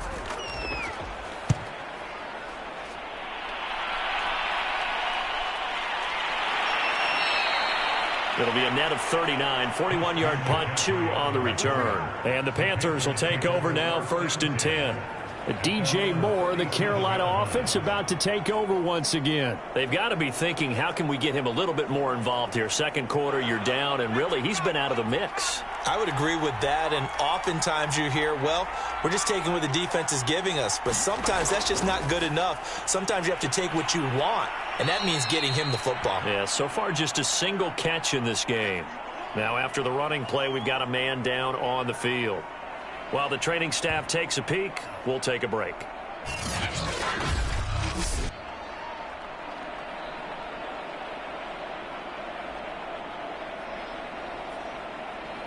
Four yards remain for second down. Now a give, right side McCaffrey, and he'll go down right around the 47 this time.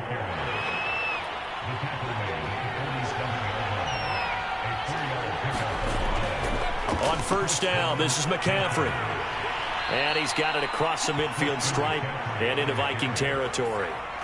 8 yards the gain on that last run. Here's second and a couple.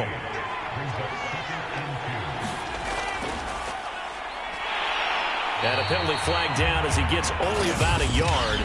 And let's listen in on the call.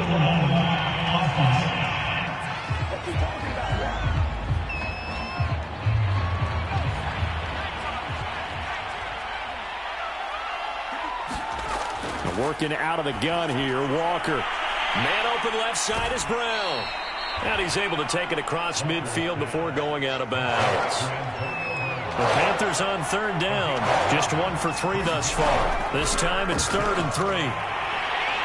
And he will have a first down here at about the 40. And there we saw one of the downsides of blitzing during a rundown, because sometimes you get out of your gaps. You don't fit the run quite as well because you're headed towards the ball carrier with abandon.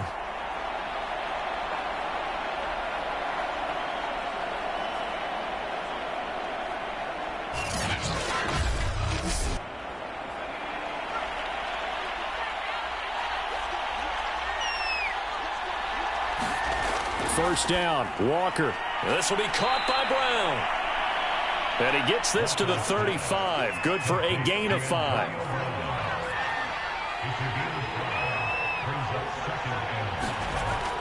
On second down, here's a run with Hubbard.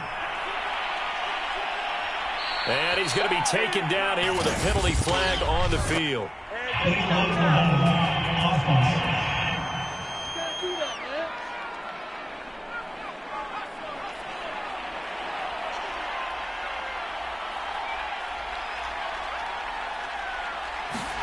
Walker now on second down. They'll find a man over the middle. It's Galladay.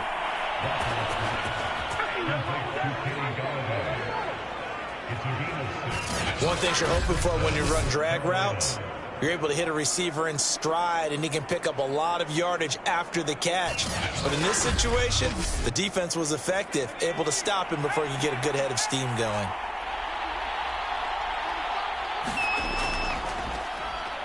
A nice little juke.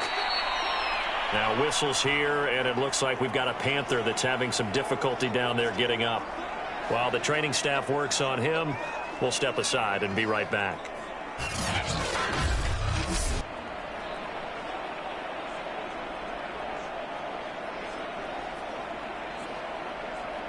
Working with a 2nd and 4.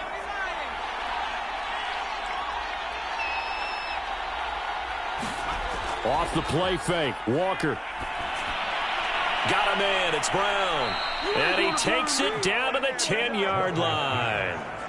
That's the 3rd time on this drive that these two have connected with each other. They've got a real rapport going. And right now, it's paying off with big chunks of yardage, as shown by that last play. A 1st down throw for Walker. Out to the left there and complete to Howard. Nice gain of 8 that time, but it's 2nd and goal.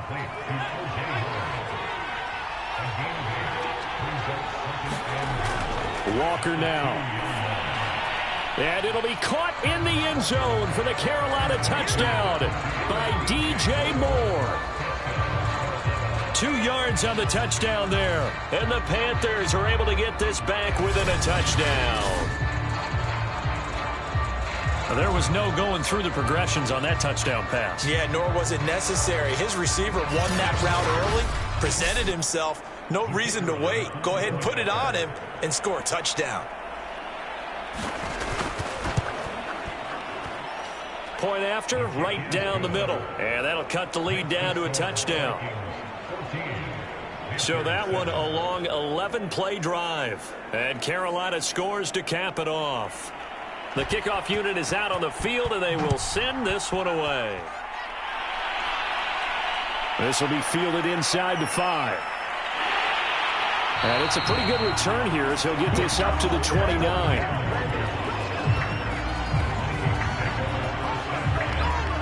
Now the Minnesota offense set to take over again. And on the last go-around, they really couldn't get anything going.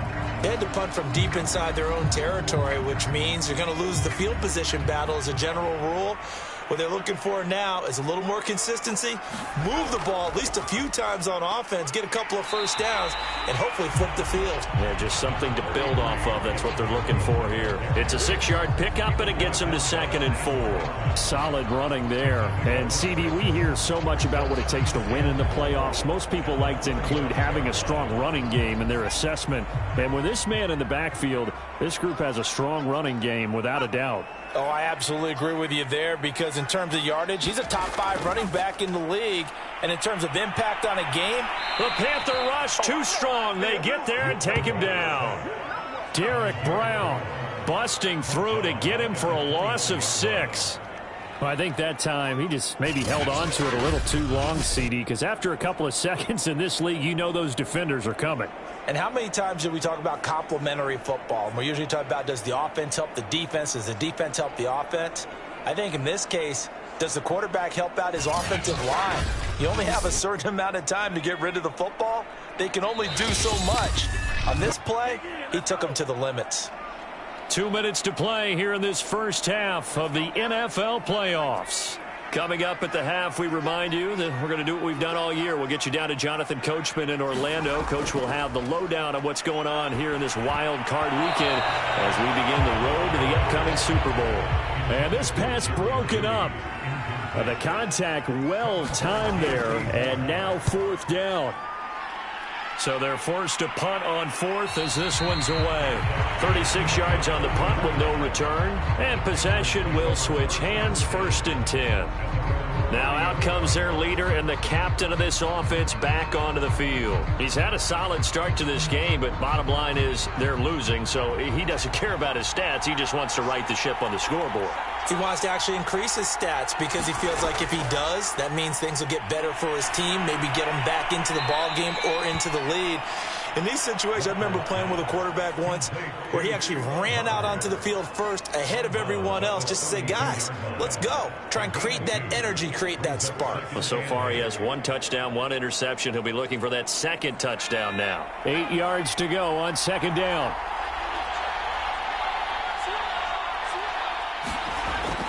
Back to throw. Walker. And he takes a shot on the release as this will be incomplete. So the failure to connect on second down, that leaves them staring up here at a 3rd and 8. Looking to throw.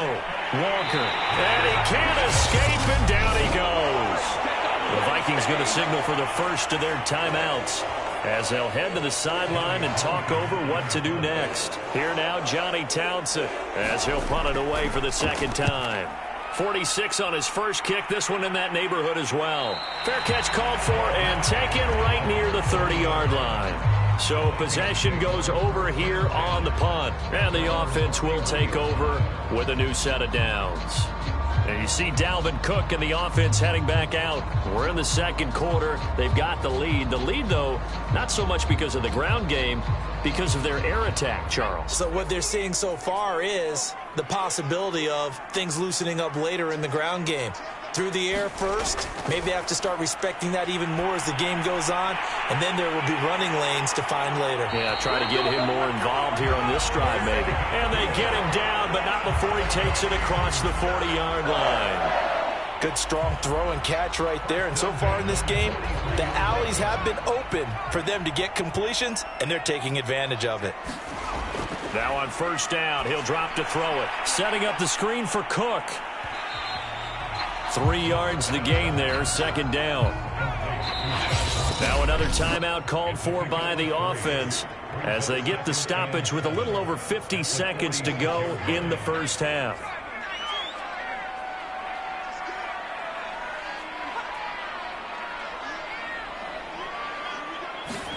Here's a 2nd and 7. And this one complete to Smith. And able to break one tackle, but then quickly brought down. But a nice little gain. Again, he'll drop to throw. And that is incomplete. Oh, he had a defender right there with him to force that to the ground. And 4th down now coming up. From a defensive perspective, they had exactly what you want anytime they want to throw the football. There was pressure on the quarterback. They were getting after him, and they tightened down on the receivers and forced the incompletion. The Vikings send out their punter as he's on to kick it away. He gets it away, and I think they'll smartly play keep away here from Brown. The Panther offense going to see the ball one more time in this first half. And they've got less than 30 seconds to go here, so not a lot of time to work with.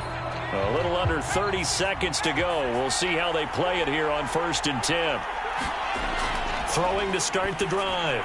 Walker. They'll run the screen with Hubbard. And they'll take him down at the 31-yard line. Now the Panthers going to use the first of their timeouts as the clock will stop with 20 seconds to go in the first half.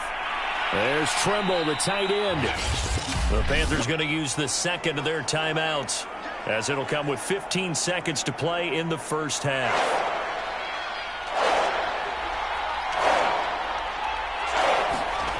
Here's Walker on 3rd and 2. He'll dump this one off to Hubbard.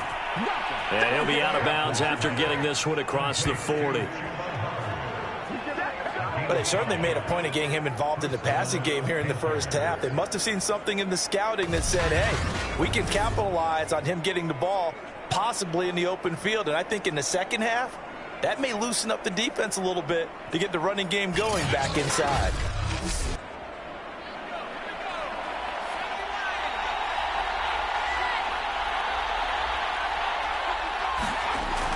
They'll look to throw again. And he's got the hook up to Moore. And offensively, they'll take the timeout with 6 seconds left in the second quarter. And unless this is a quick incompletion, this is likely the last play here of this first half. From the midfield stripe, they'll look to throw.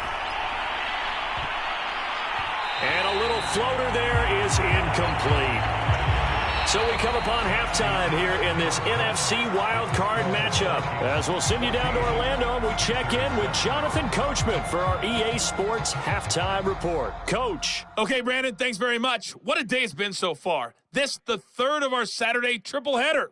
3 more to come tomorrow as the NFL playoffs are officially underway. But first, let's take a look ahead to Sunday's action in the NFC. A 3-6 battle that ought to be a good one, as it'll be the Philadelphia Eagles matching up against the Tampa Bay Buccaneers. Meanwhile, nothing settled in our wild card game. It's a tight one as we get ready for the third quarter. Standing by to take you the rest of the way, let's get it back to Brandon and Charles.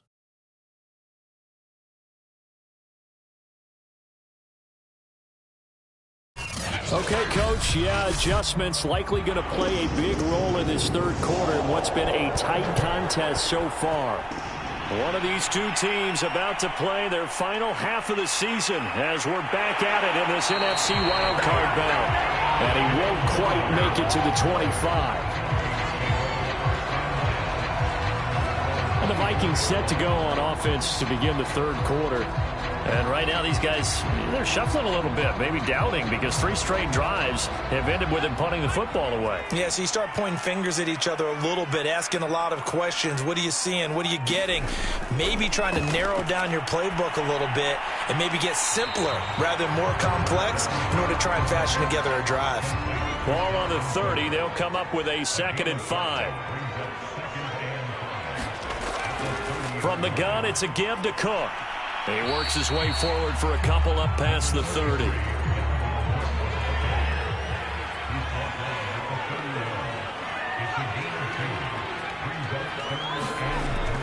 They run it again with Cook. Well, they hit him in the backfield, and he will not escape. And that is not going to get it done. A loss of a yard, and it brings up 4th. And plays like that are exactly what this defense needs here early in the second half to give it a little spark. I think their halftime adjustments, what they talked about, maybe it was just a little inspirational speech. Who knows? But it looks like they're ready to go.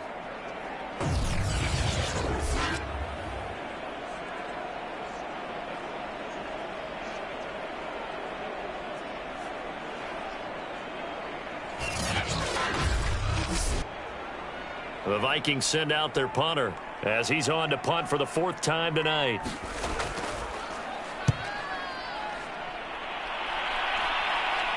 And a fair catch signaled for and taken successfully. It'll be a 39-yard punt, no return. And out will come the offense as they take over. The Panthers offense now, they head back on the field for their first possession of the second half. And their defense did its job by forcing the punt to start things out. And now, Charles, can the offense get in gear? I think, partner, you can sense them saying, okay, the first half was theirs, but now let's get the momentum back on our side. We forced a punt. Now let's go downfield and score. If we do that, we'll be set up well for the second half. So here's a 1st and 10 at the 38.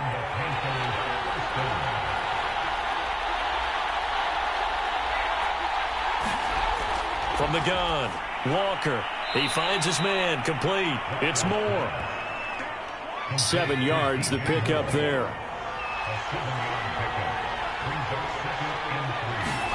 To throw again on 2nd down. Walker looking left side, and he's got a man. That's Brown. And this is going to turn into another 1st down as the tackle is made at the Vikings 43. On the handoff, running left is Hubbard.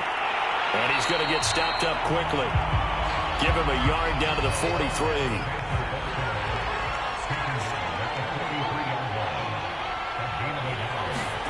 On 2nd and 9, Walker checks this down to Hubbard.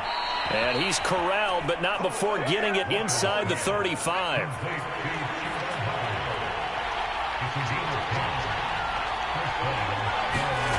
Walker now throwing on 1st down. He'll get this one to Galladay. Stops short of the 25, but that 2nd effort got him a couple extra. A gain of 6 there on 1st.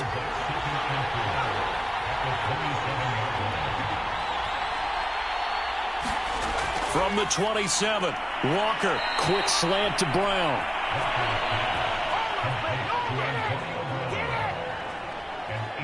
This has to go down as one of the simpler routes in the playbook, but oh so effective. Nice completion there. Keeps the sticks moving. So here's a 1st and 10 now, down inside the 20.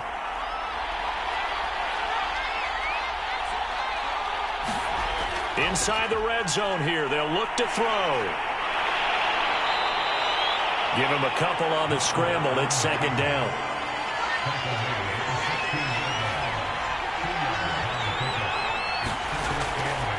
They'll run a draw now with Hubbard. And he'll get 4 there, down to about the 12-yard line. This will be play number 9 of the drive here as they need 4 yards on 3rd down. Now Walker. Toward the end zone, but that's going to wind up incomplete. Now here's the Panthers special teams unit to try a field goal for 3. And his kick here is good. And they'll cut the lead back down to 4 now at 14-10.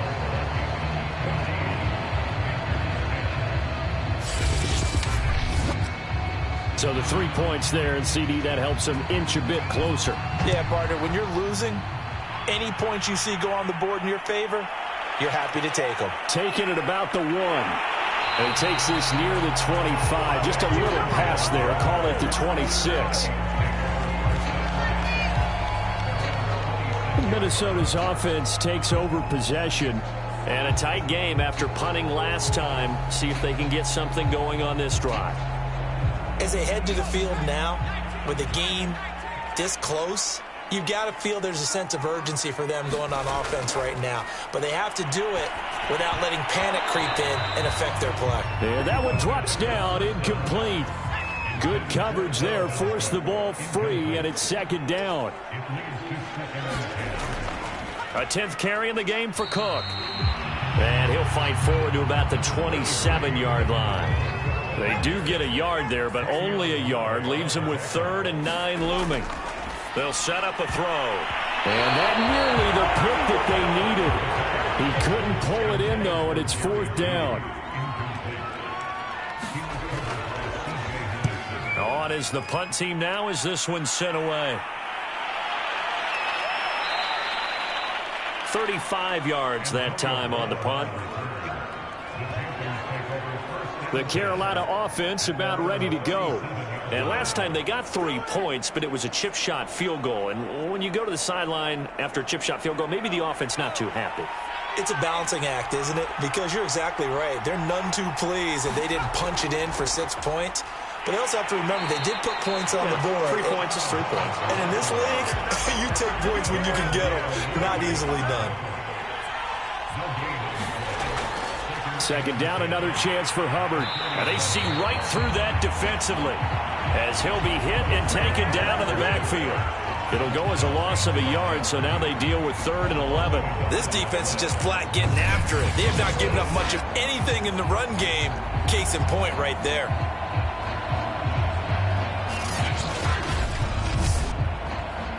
An extra defender in the secondary for the Vikings here on 3rd down. Back to throw. Walker. He gets this one to Hubbard, complete. And he'll go out of bounds. It appears right at the 45. Here now, Johnny Townsend, as he's on to punt for Carolina.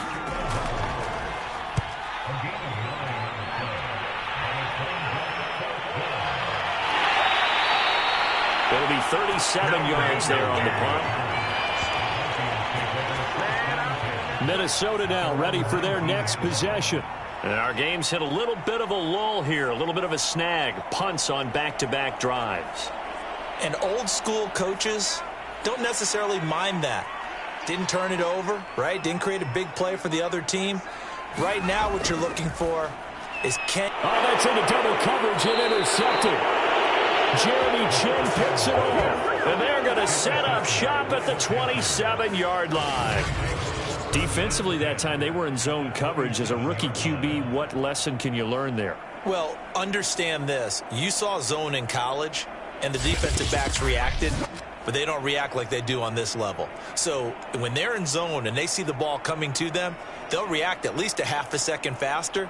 You've got to know where you want to go with the ball and be decisive with it. Otherwise, the end result can be something you don't like.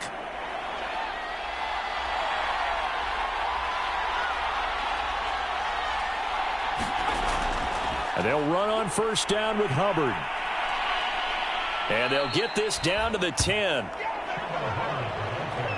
Well, CD, a lot of times like to separate speed and quickness, and they've got a back that's both. We know that he's fast in the open field, but, man, his first step is so quick, too. It is something, isn't it? Because you think of that type of speed getting to the perimeter and turning upfield, but also when you run those inside runs, he can get into the secondary so fast the linebackers don't have a chance to react.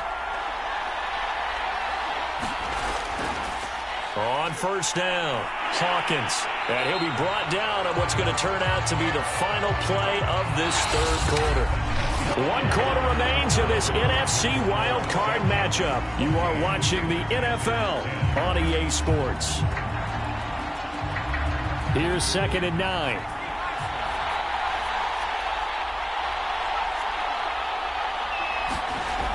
Operating from the gun, Walker. Flush to his, and he's going to have to eat this one as down he goes. The sack coming from big Dalvin Tomlinson. I thought there at the end he may have had a chance to release that, but that pocket closed a little too quickly and down he went. Yeah, he was certainly trying to do everything he could to extend the life of the play, probably counting in his head 1, 2, and then he ran out of time. The Panthers on 3rd down. They've converted 3 times in 8 chances. This is going to be 3rd and 13.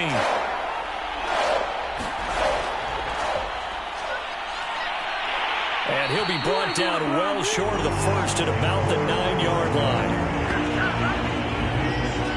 That's a nice job there defensively, being able to diagnose that little touch pass. They saw it coming, converged on him before he could get much out of it.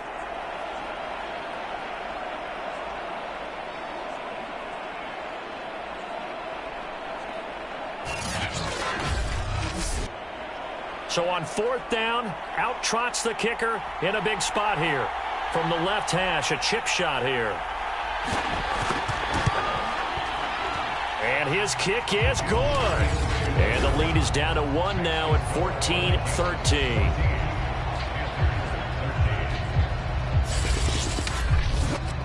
So with that field goal, this one's now back within a field goal. Maybe not the ultimate result they wanted, but gets them that much closer. This game is unfolding like a really good book, isn't it? Because I feel like there's a few more plot twists yet to be revealed before this one is over.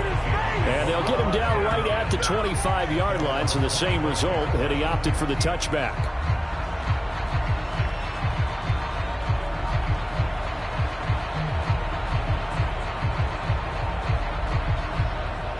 The Minnesota offense about ready to get this next drive underway.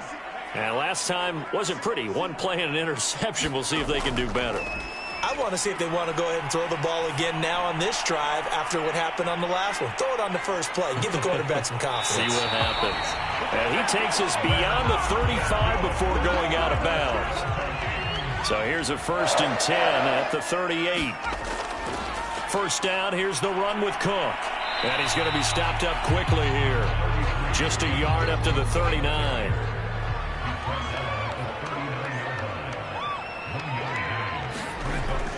Second down, they go right back to Cook. And he'll be taken down, but not before he works it past the 50. 51 yards rushing on 12 carries for him now. Well, it is our business to analyze what we saw out there. And on that play, I saw a defense staying in base, not taking a chance, not blitzing in a situation where they absolutely need the football back. That's either a case of overthinking it or not thinking it through. If you do blitz, do you have to be careful about where you're coming from, or are you just coming from all angles? You have to be careful about where you're coming from, obviously. But at this stage, you have to take a few chances as well. Here's Madison running on first down. And a 6-yard gain gets him right around the 43. 6 yards on that last play. Here's 2nd and 4.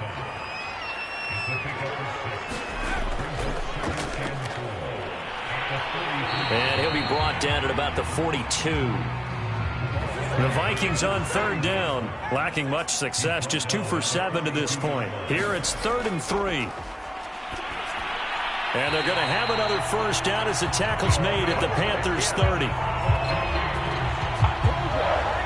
And that certainly appears to be a critical conversion right there, because not only do they keep the drive going, they take valuable time off the clock as well. They have to feel really good about that last completion.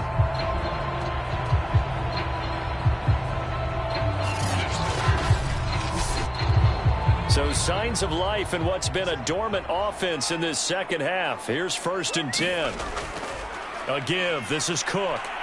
He'll get about 6 there as he takes this one down to the 24-yard line. If you can keep getting gains like that, Charles, with the lead here in the 4th quarter, I mean, keep running it, right? No doubt about it, but what the offense coordinator has to do is understand they're going to continue to stack the line of scrimmage. What runs do you have in your arsenal that'll work against a stacked box and continue to move the ball? The offense on 3rd down tonight, they've converted 3 times in 8 chances. They're looking at 3rd in the nose of the football. And they work this near the 5. He'll be stopped at the 6. And that pickup of a 1st down, that's going to leave a mark because they really needed to stop them there, didn't they? So frustrating. Defensively, you're a play away from getting that football back here down late. Tough. Now they've got to find a way to create a turnover or a takeaway. Otherwise, this one will probably get away from them. So 1st and goal, 6 points here would go a long way toward wrapping this one up. They'll run with Cook, and this is going to result in losing yardage. They're driven back to the 8-yard line. That's going to wind up a loss of a full 3 yards on 1st down. Well, it's apparent the defense understands the situation. They have to keep them out of the end zone here. That's a great start by them. A loss on that play. Can they force them into a field goal attempt and still give their offense an opportunity? It's 2nd and goal, back to the 8-yard line now.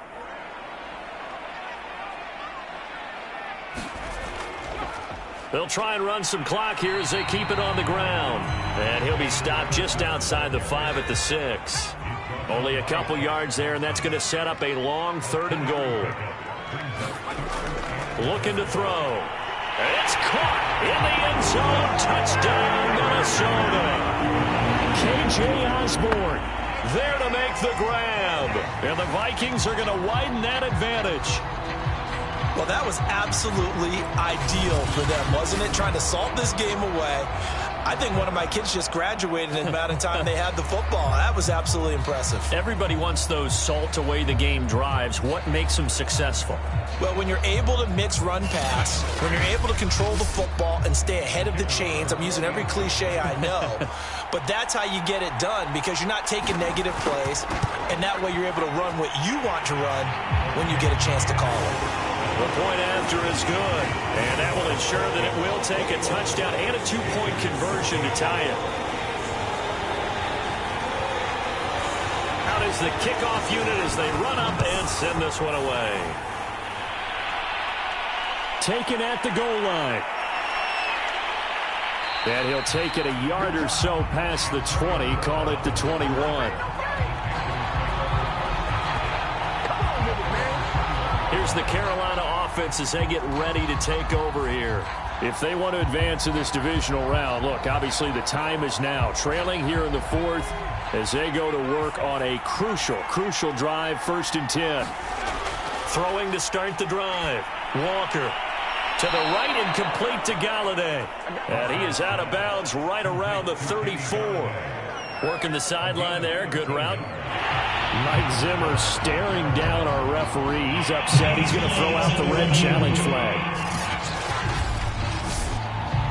Did he keep those feet in bounds? That's the question they've got to decide. And I got to say, watching it in real time, it was awfully close. Yeah, it certainly looked like a heck of a catch because he didn't appear to bobble it, which could complicate things.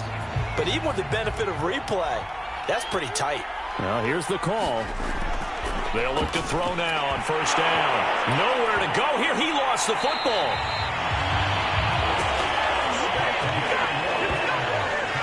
Fortunate to get that football back because trailing here in the second half, last thing they needed was to lose the possession. And the word I think of here is opportunity because it could have been lost there, their chance to score points. But the opportunity for the defense was to go ahead and really close this game down if they were able to get possession. Now this one from about 2 counties over after the sack. They come up on a 2nd and very long. And he'll slide to a halt here, still a little shy of the 1st down marker. 4th quarter, down to the final 2 minutes, and we've got a 1-score game. So it's Panther football as we welcome you back. They face a critical 3rd down now, needing a get going.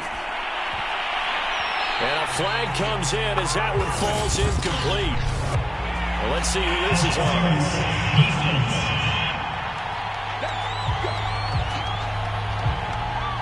So the defense helping him out a little bit here late in the fourth. Yeah, and you're exactly right. And when you're the one doing the chasing, you'll take a little help from the other guys, won't you? And that is incomplete. Oh, the coverage a little too good there, and it's second down.